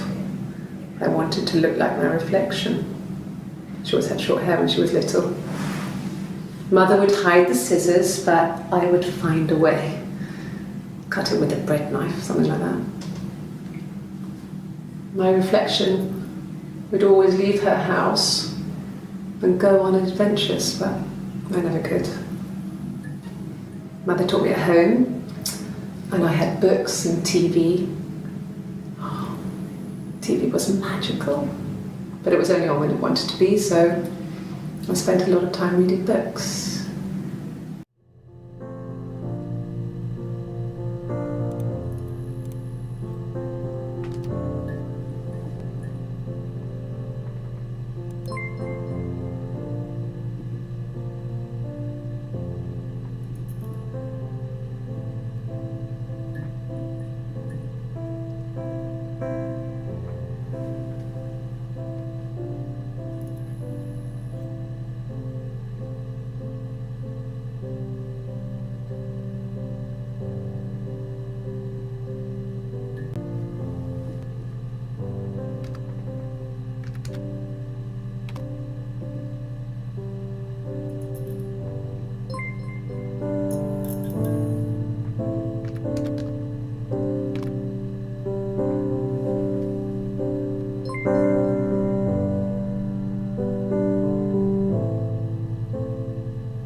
No, he was as shy as me. I asked a friend to ask him out for me. We had our first date at the Odeon in North End. We went to see Risky Business. I had on my one best dress. Simon paid, and he bought me a Whisper, and I was worried about getting chocolate on my teeth.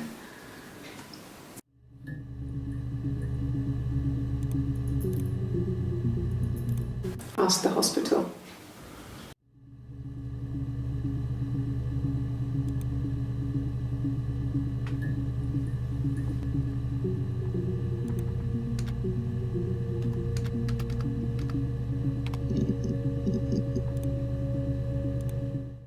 Yes, I read a lot as a child and watched lots of TV. Then the doll's house we had, we still have in the attic. It's kind of a fairy castle. We used to play out there and make up our own stories.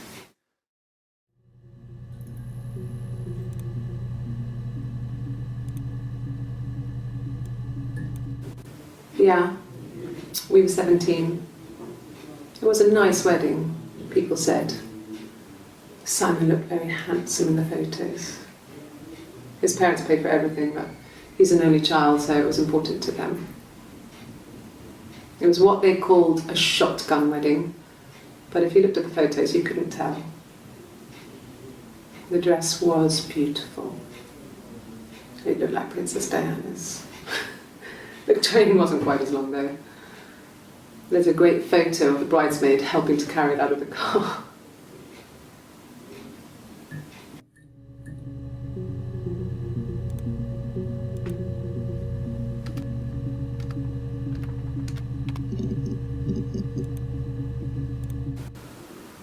I did. Well, we met when we were 17, both working at the Glaziers.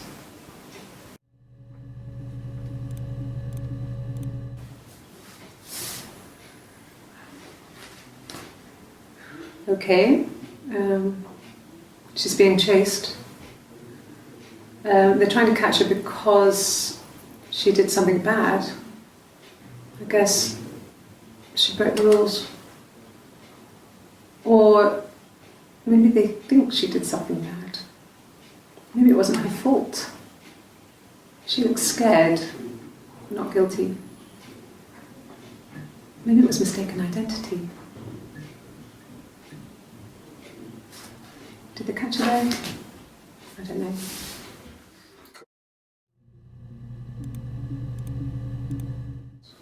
Did I pass? Sorry, I messed it up with all that Rapunzel stuff. Do you need me to do that card again?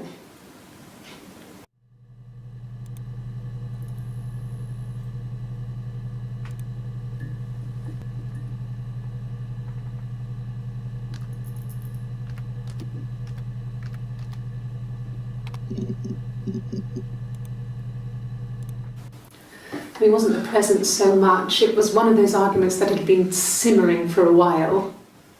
The present was a mirror, a nice mirror. He'd engraved the glass, the kind of mirror a princess would have in a story. He made it specially for me.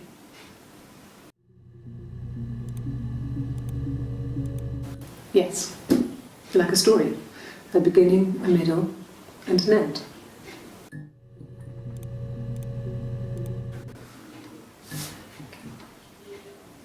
Well, she has a knife. She's been cooking, I guess. She's been cooking him his favourite meal. She's his wife. He's asleep and she doesn't want to wake him because he's ill. That's why she's sad. Because he's ill and he might die. It's kind of a sad story, so I'm not sure how it ends.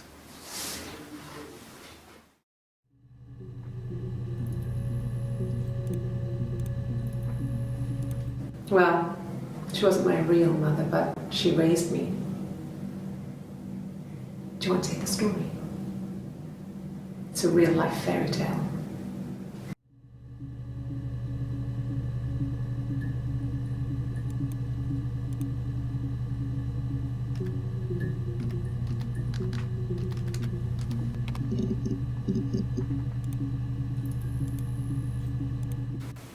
From when I woke up.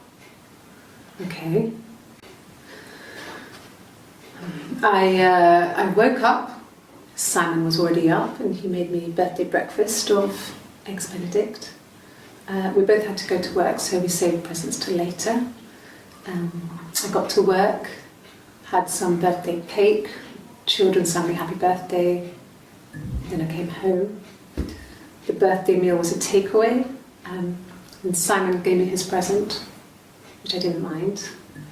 And after that, we talked about the baby. It turned into a big argument. Simon left. I was furious. I wanted to get as far away as I could and get some space to think. So I left.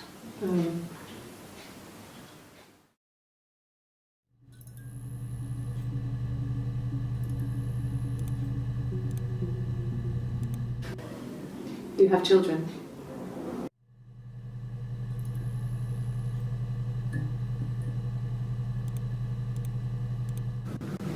Fairy tales.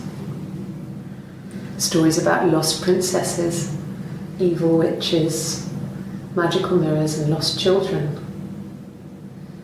So you see, even before I knew the truth, I'd found it in those stories.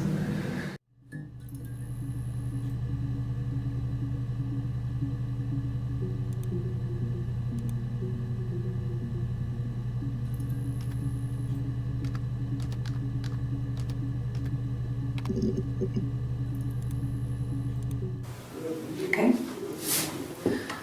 There's a girl and she's staring out of the window. She's sad. She's trapped. She's here. She's looking out the window because her mother won't let her out.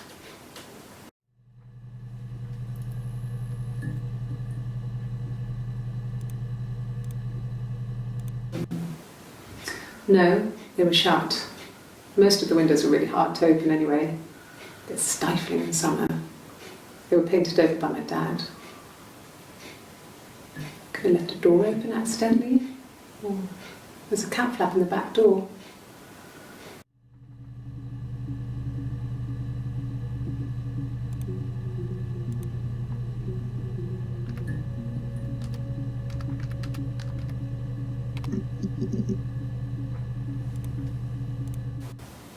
Okay. Sounds weird. I'm not great at making up stories.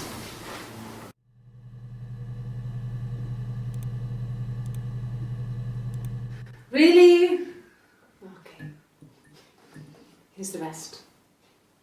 Oh, they laid a body on the dock to dry. Oh, the wind and the rain, till a fiddler with a fiddle came walking by. Oh, the dreadful wind and rain. And he made a fiddle bow of her long hair. Oh, the wind and the rain. Yes, he made a fiddle bow of her long blonde hair. Oh, the dreadful wind and rain. And he made fiddle pegs of her finger bows. Oh, the wind and the rain. Yes, he made fiddle pegs from her finger bows. Oh, the dreadful wind and rain. And he made a fiddle out of her breast bone. Oh, the wind and rain. The sound could pierce a heart of stone. Oh, the dreadful wind and rain. But the only tune that the fiddle could play was oh, the wind and the rain. Yes, the only tune that the fiddle could play was oh, the dreadful wind and rain.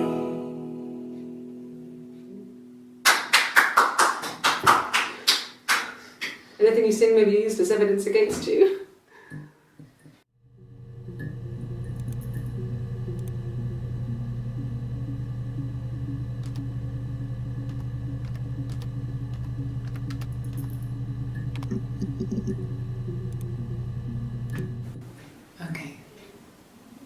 So you want to eliminate me as a suspect?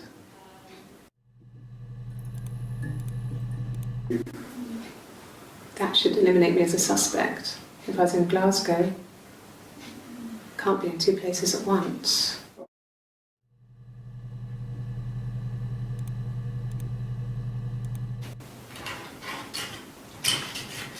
This is the third day running you've called me in. I speak to Doug and Eleanor every day. And they say you've been asking a lot of questions about me. Should I be worried? Am I a suspect?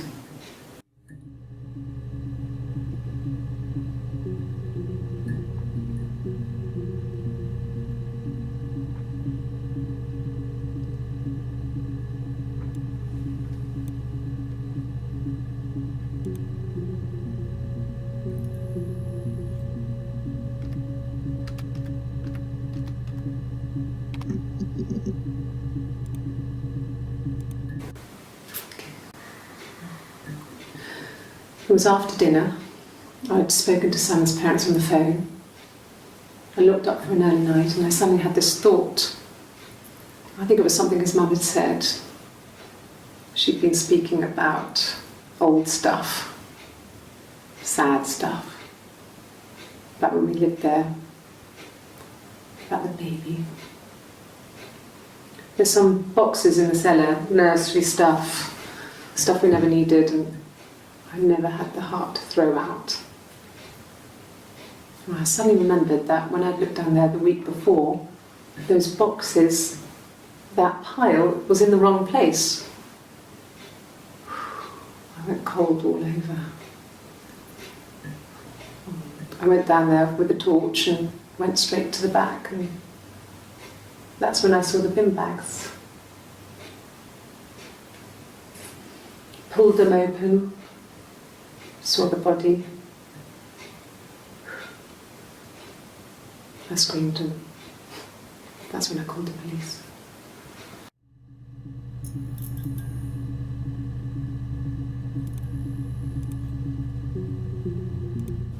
It was late, early Saturday morning.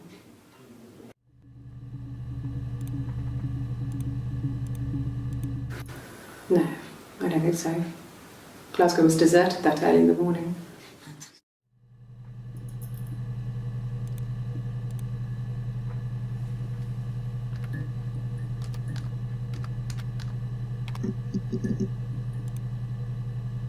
I got in the car and I drove. I just kept driving north. Just kept going, just wanted to get as far away as I could. When I finally stopped, I was all the way up in Glasgow. I was so tired. I just had to sleep.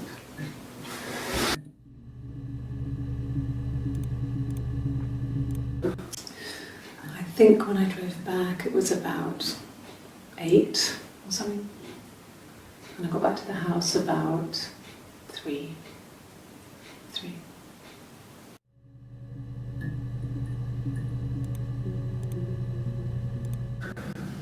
It's like I told you before, I drove. I took the car and drove. I don't have my own car, but I have a spare set of keys. I just drove north. I wanted to think, put some space between me and them. Everything I told you before is true. I stopped at Glasgow. I was tired, exhausted. I pulled out and I hit a car. My car was okay, but I was worried about the baby, so I went to A&E to get the okay. Everything was fine. Slept in the car. When I woke, I tried to call Hannah from a payphone. She wasn't answering. And then I decided to drive back. I had decided that she was more important to me than Simon.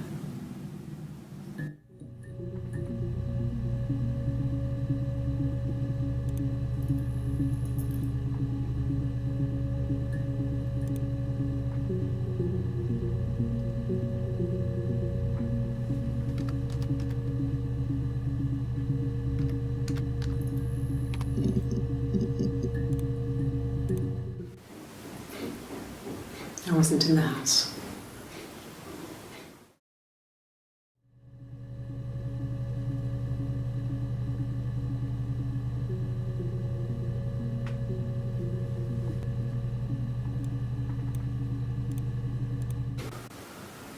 I wasn't in the house all of Friday night.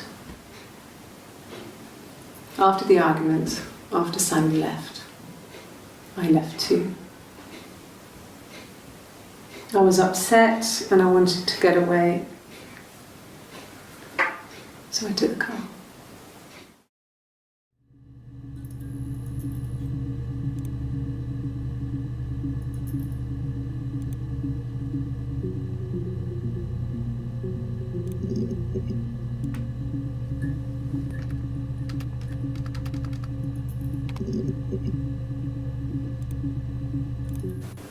You think it's murder?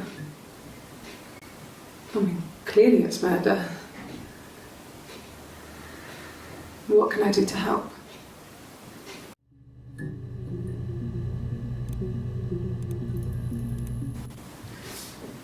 Yeah, that's me. But February, I mean, that was months ago. What's that got to do with Simon's murder?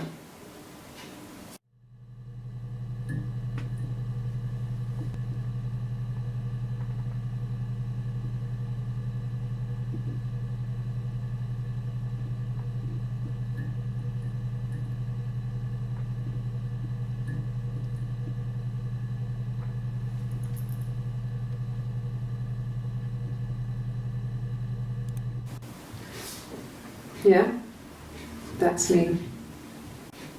But February, I mean, that was months ago. What's that got to do with Simon's murder?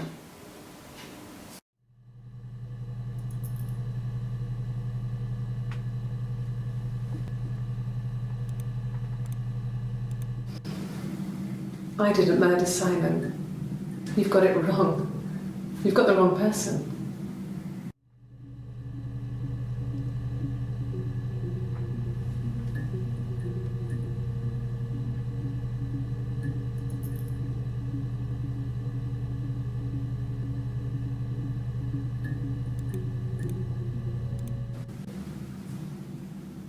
I'd like to speak to a lawyer now.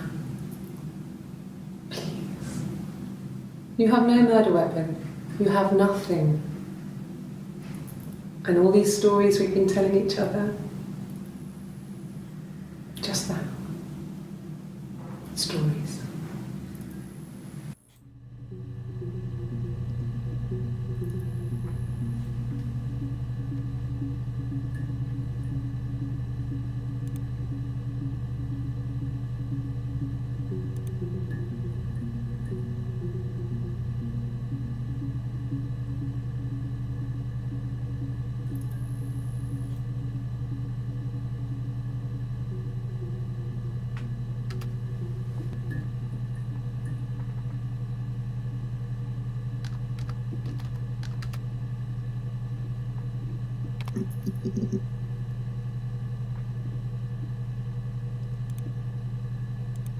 Bruce?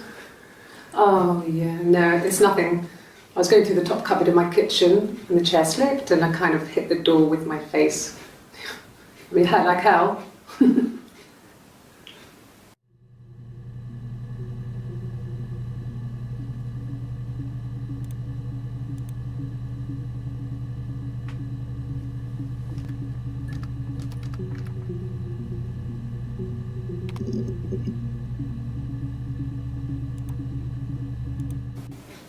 Fine.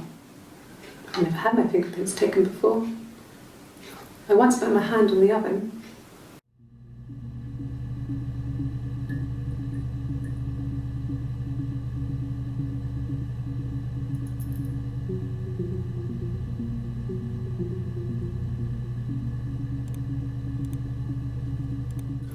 Oh, tastes fine to me. As long as it's black and strong, I'm good.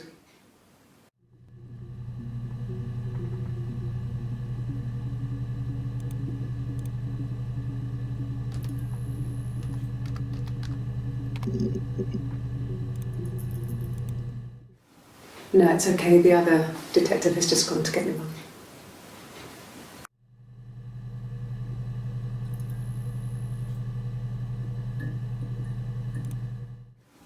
No, it's okay. The other detective has just gone to get me one.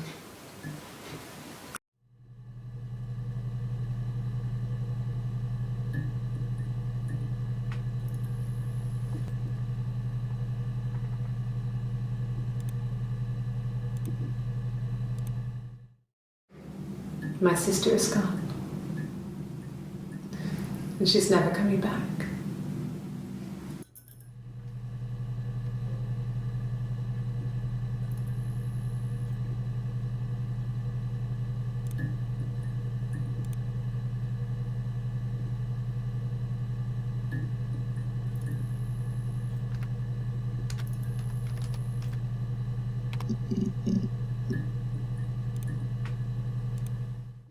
Okay.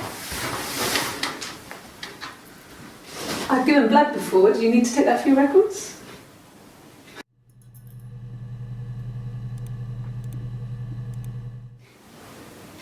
Nothing like this has ever happened to me before. The blood. It's probably the worst thing that's ever happened to me.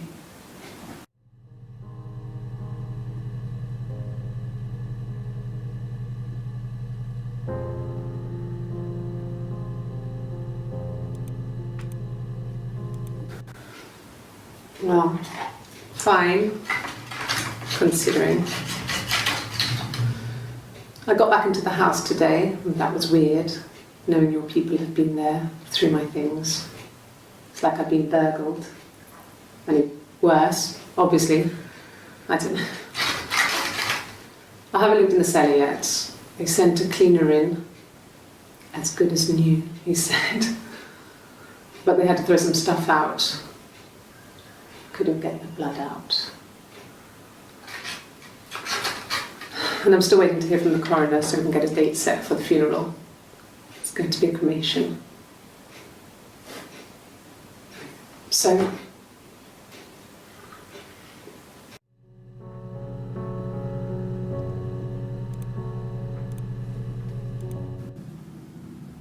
she was sat behind him. She had my wig on. And she'd been there all day.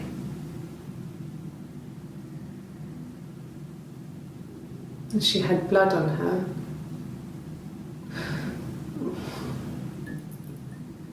And she was in shock.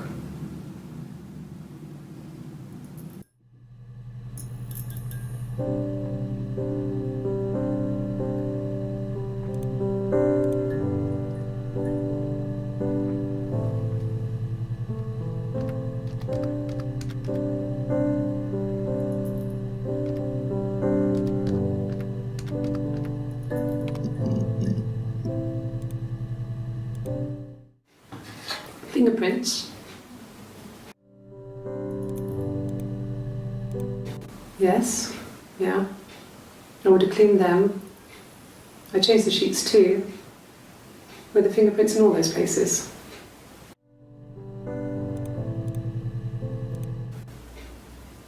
Could they have been my parents' fingerprints? I'm not sure how long they last for, but is that possible?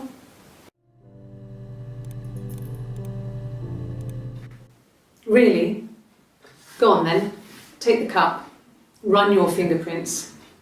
They'll match. Fucking idiot.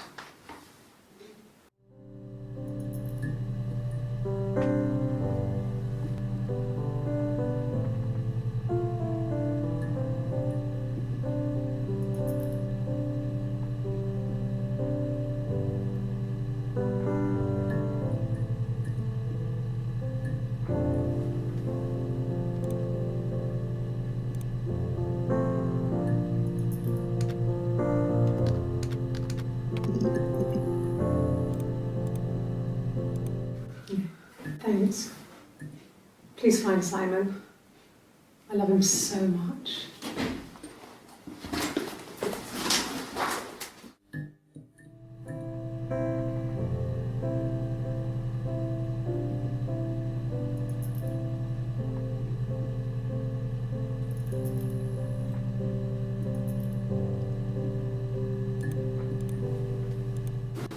No. I mean, everyone loves Simon. He was so nice to everyone. He loves me.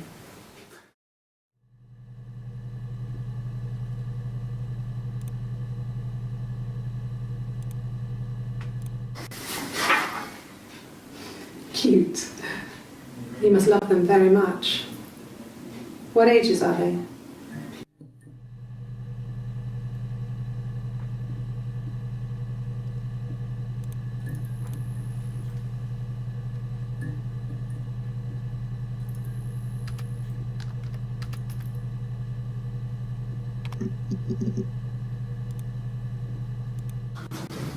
The legal stuff was completed very quickly. Hannah moved back in with Simon. Eric gave Simon the week off to help with the move. He decorated, modernised wallpaper curtains.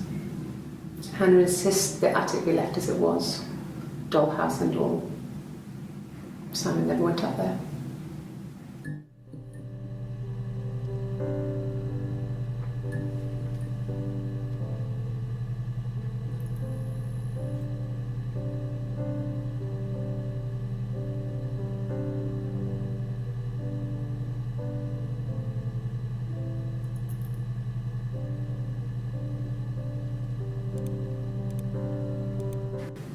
Then she told me she wanted to help more. She said I should move in with her. She would come clean with Simon about me. I was family, I couldn't have a baby in a bedsit. I told her I didn't want to tell Simon. Told her to wait for the time being.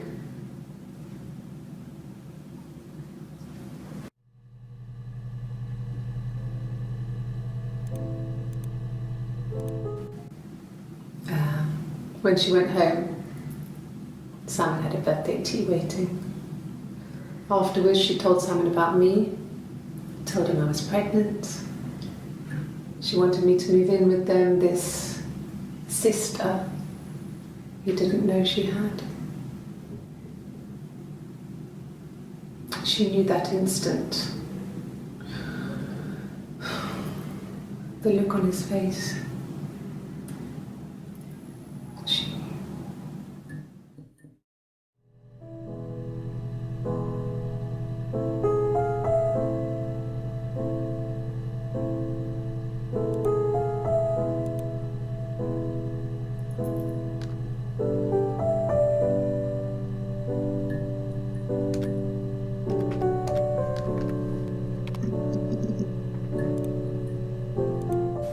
At the time they said it was poison, food poisoning.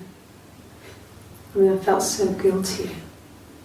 If I'd still been at home, maybe I could have done something. I don't know.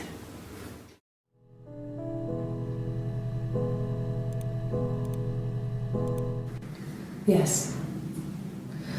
I thought about telling Hannah. I felt guilty after the kiss. But then it began to feel like this was the way it should be. Sharing, like we had before. He never mentioned her to me. There was the Simon with me and the Simon with her. It was almost like it was a different Simon. But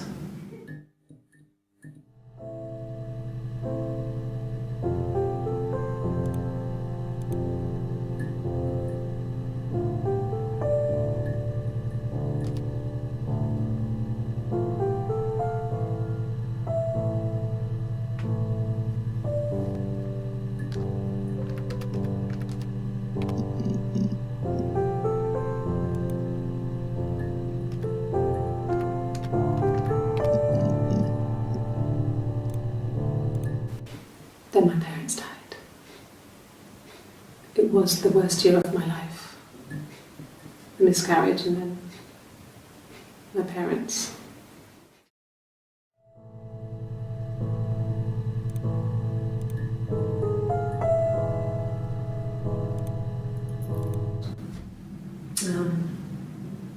When I was 8, Mother died. She slipped down the stairs. It was an accident. I had read a diary at that point and I knew she wasn't my real mother. So I burned the diary that day and I left. Walked out and across the street.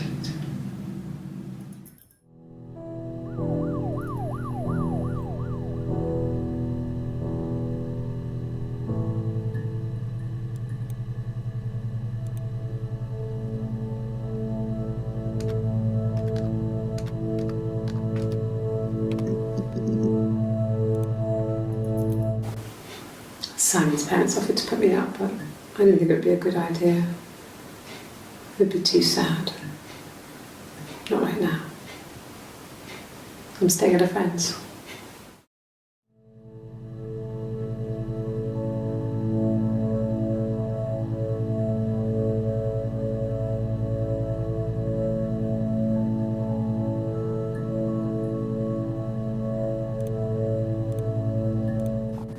Mum and Dad had never had any reason to notice. They were always busy. If Hannah was eating a lot, they didn't mind. She didn't put on any weight. That girl has a healthy appetite. If they heard us talking in the attic, they just thought it was Hannah playing one of her games, and that Eve was our imaginary friend.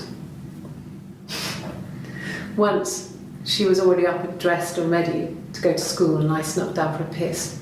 Mum saw me in my underwear, she went mad. Get dressed this instant! So I ducked into our bedroom, and seconds later, out came Hannah, dressed and ready. Mum was amazed.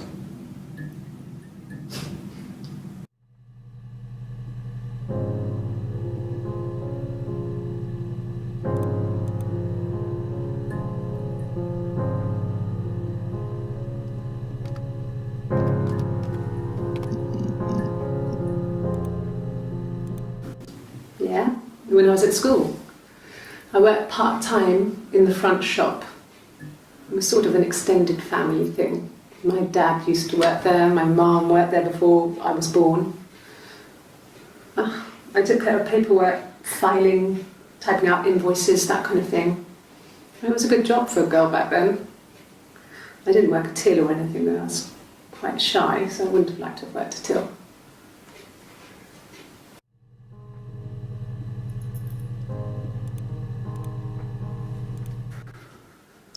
We couldn't afford our own place. Simon dropped out of school, went full-time at the Glaziers. That was Eric's generosity.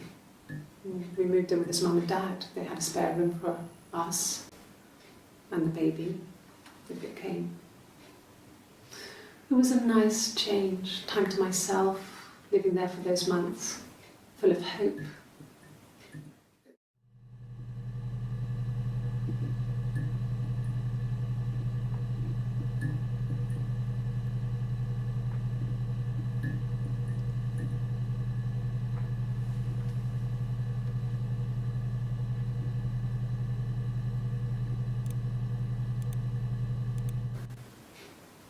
No. The whole thing was wrong.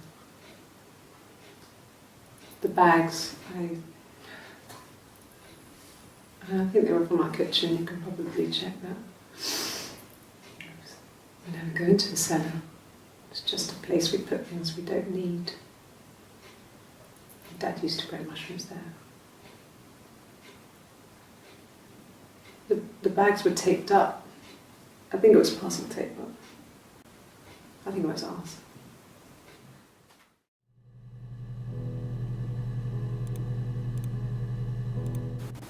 They said it was food poisoning.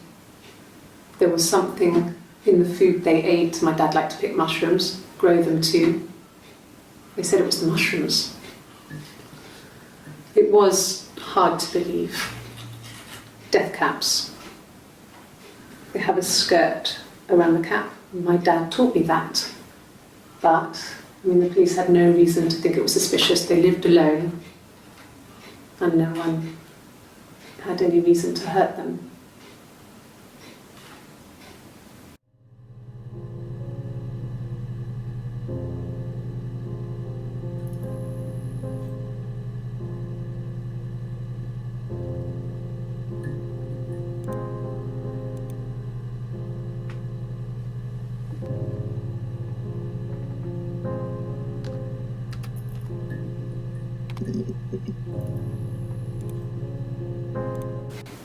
What about us?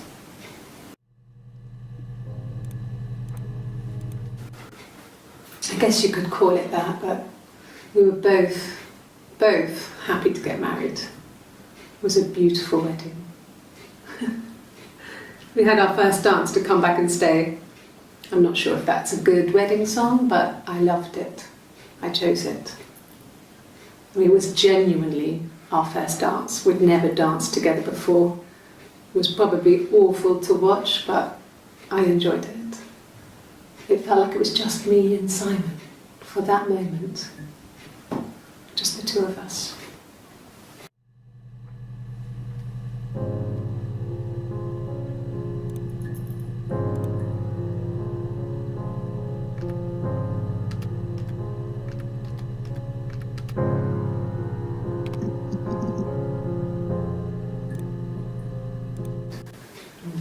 Yeah, I guess. I mean, I'm quite a private person and I didn't want to get into the detail of the argument.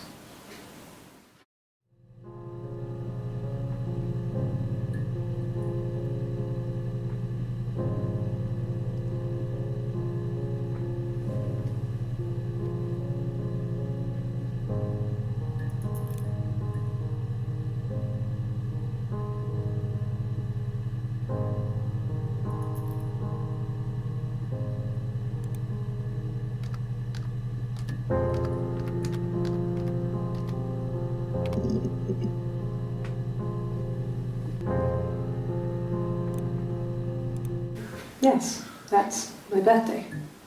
Not one of the big ones, but I guess you can see that.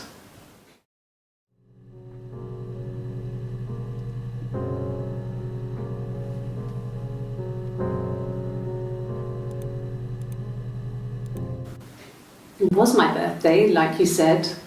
We were going to have a meal at home. We had our meal. He gave me his present. I guess I didn't like the present.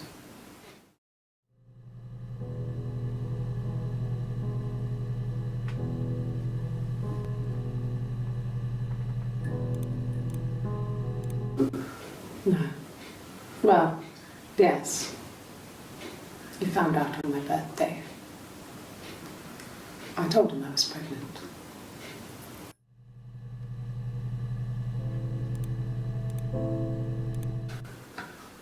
Well, a week or so ago. It would have been the Saturday before my birthday. You know, I get like that on the weekends, have a lie-in, then want to get up and blitz the house.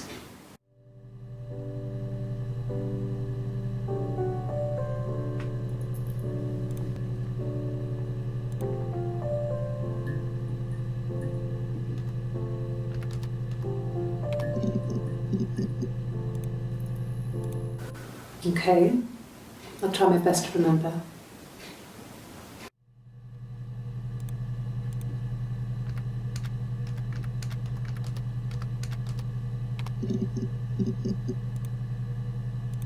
There was a conference, something to do with double glazing, in Oxford.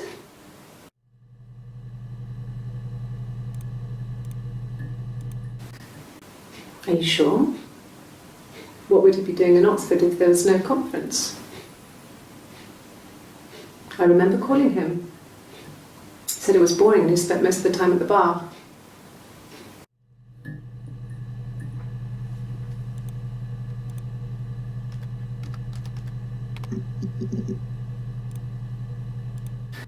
Could I have a cup of tea?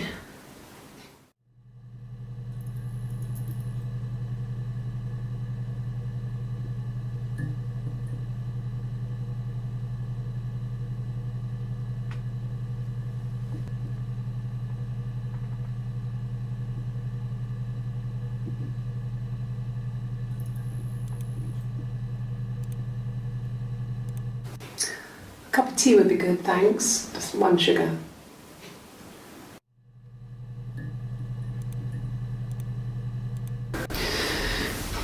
Maybe a fresh cup of tea?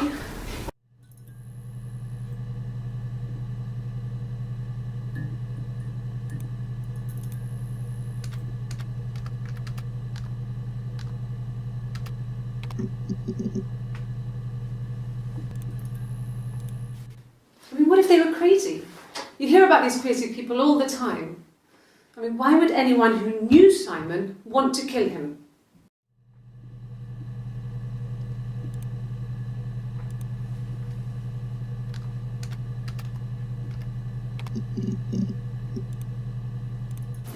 Yes. It was a shock to him. I mean, you never thought it was possible. I don't know what he... I mean, I hadn't decided whether to keep the baby. I wasn't really ready to talk to him about it.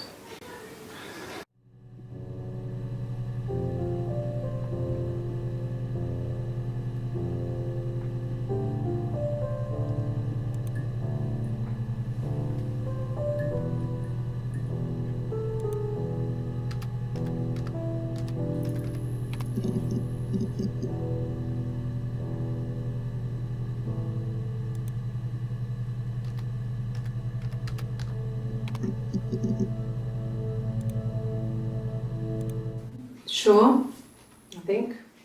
I do all the bills and paperwork and handle all the money stuff, so it should be easy for me to find.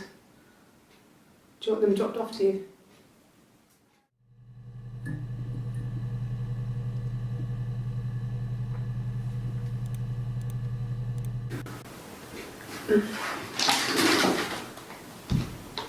Yes, this is it.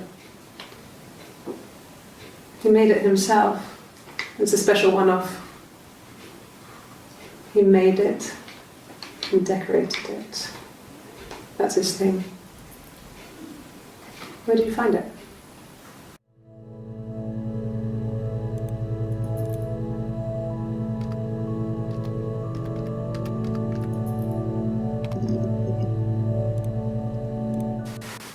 Silver leaf? No. He normally silvers them properly. This mirror, it's supposed to look antique. The reflection isn't as good. It's the perfect mirror for someone who doesn't like to look at their own reflection.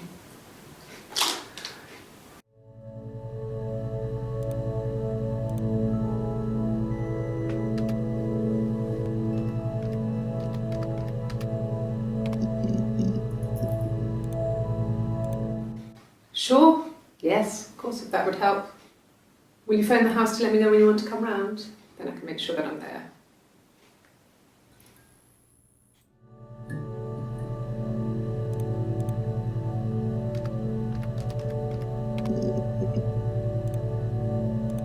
She sent him out the house, kicked him out, called me up, crying, and I went round. I guess I had a feeling I could hear something was wrong in her voice, but I wasn't sure what it was. She called me sister on the phone. She never calls me that.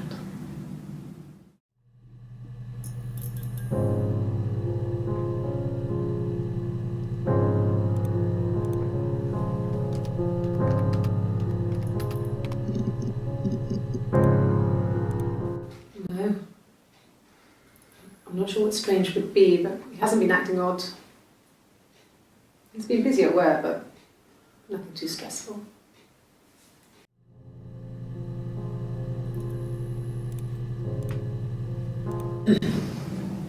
Yes.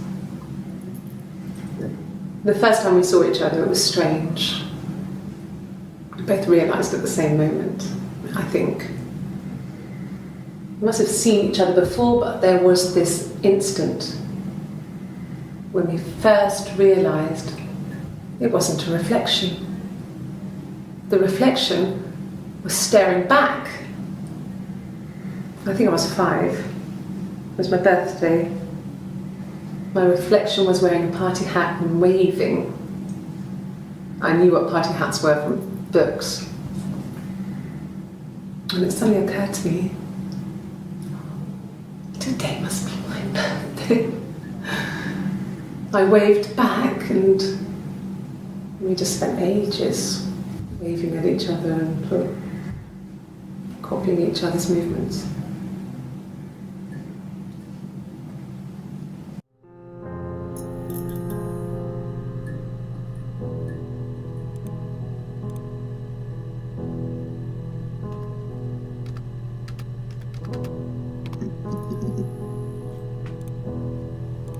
Yes. He left after the argument. It was about 8 o'clock.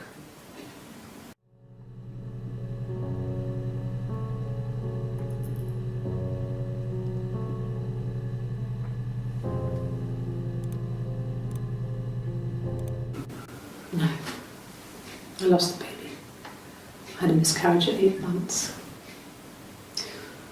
We carried on living at Simon's parents until, well, it was only a few months after.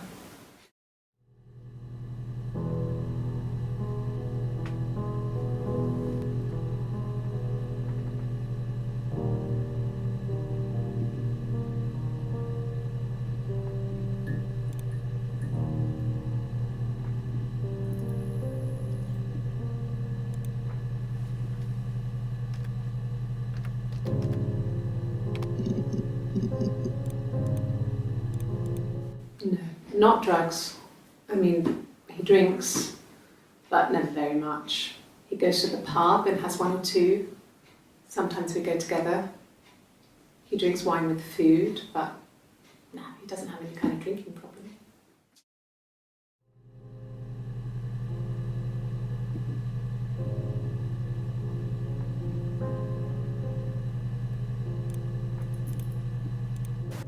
God, I don't know. Could be anyone. Maybe someone follows him back from the pub. But why would he let them in? Doesn't make sense.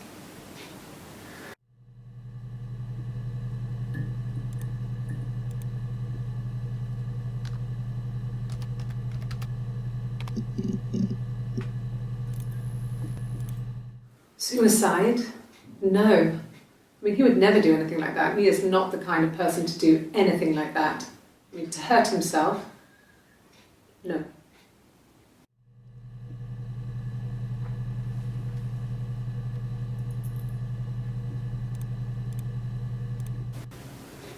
I mean, I don't know. Something must have happened to him on his way home. He could be hurt. I mean, why hasn't he phoned? I don't know.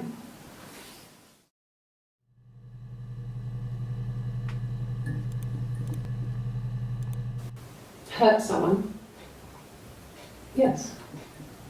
But everyone thinks that from time to time, right? You just want to lash out.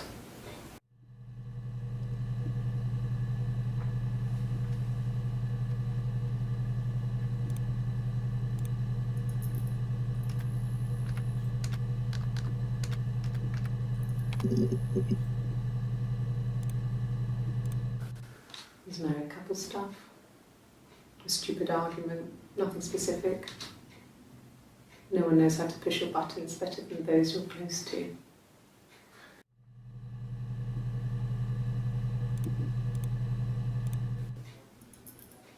A long time. We got married when I was 17.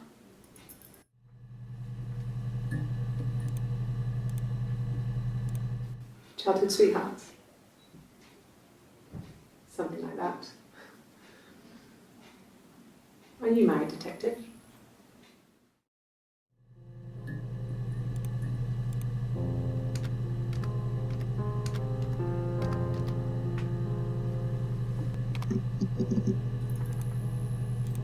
No.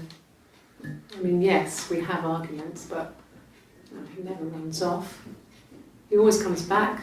We make up. It's always that way.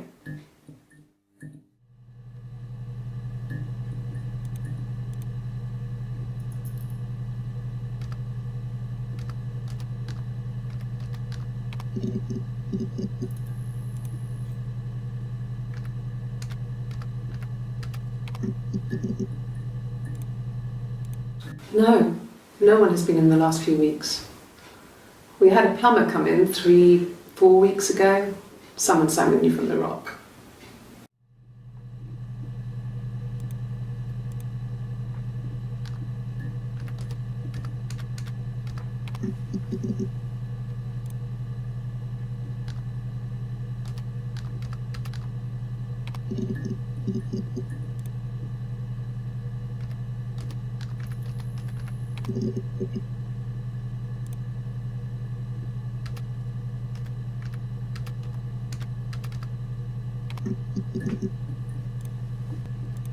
A mobile phone?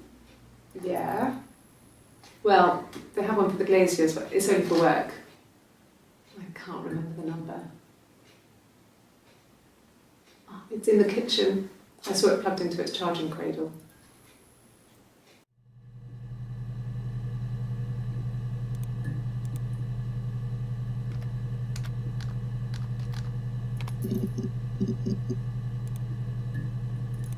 No, I've had enough coffee for today, thanks. Glass of water.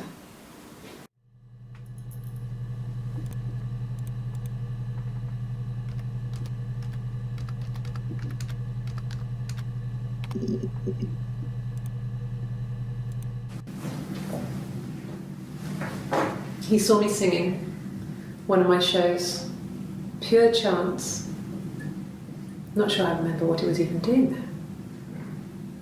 Afterwards, I had a drink at the bar and he came over and we got talking. I knew who he was. Obviously I knew who he was, but he didn't know who I was. He was fascinated by the likeness. He guessed my name from my tattoo. Told me it was a palindrome, like that would impress me. I enjoyed talking to him. It was amazing to be able to sit and interact and talk to him after all this time. He didn't tell me he was married. I'm not sure what he was thinking. He later told me it was like he was dreaming. A waking dream.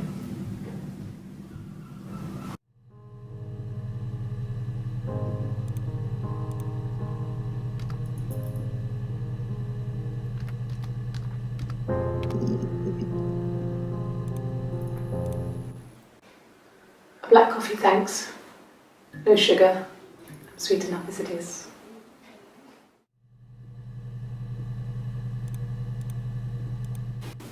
Black, no sugar. Thanks.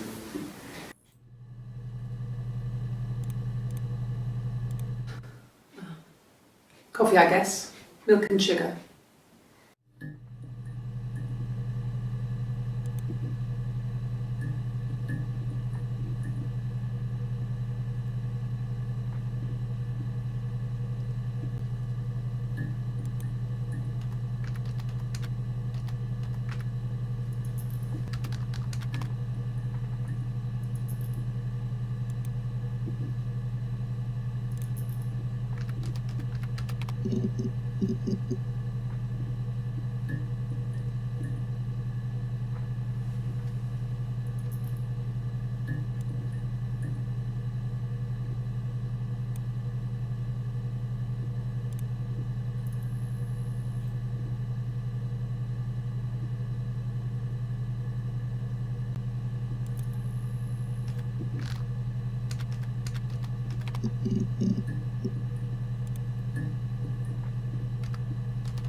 When I arrived in Glasgow, I was exhausted.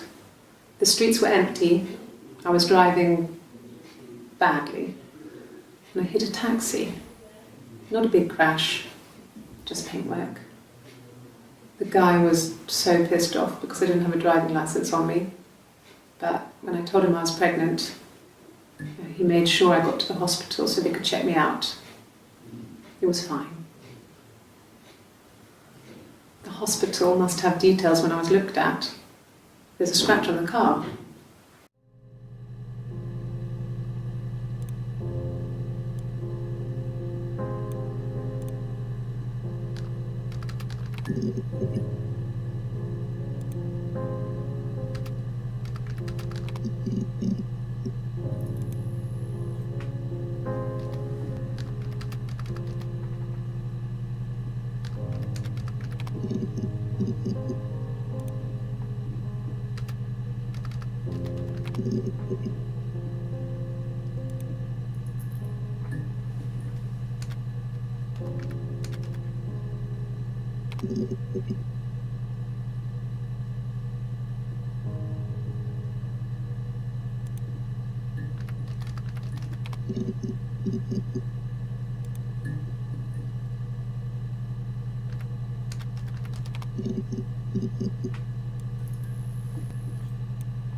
No, everyone loved Simon. He's a glazier who doesn't have much money. I don't know. I don't know.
This is the third day running you've called me in.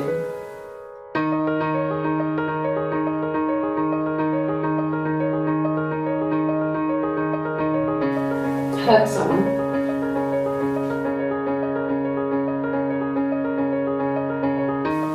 You think it's murder?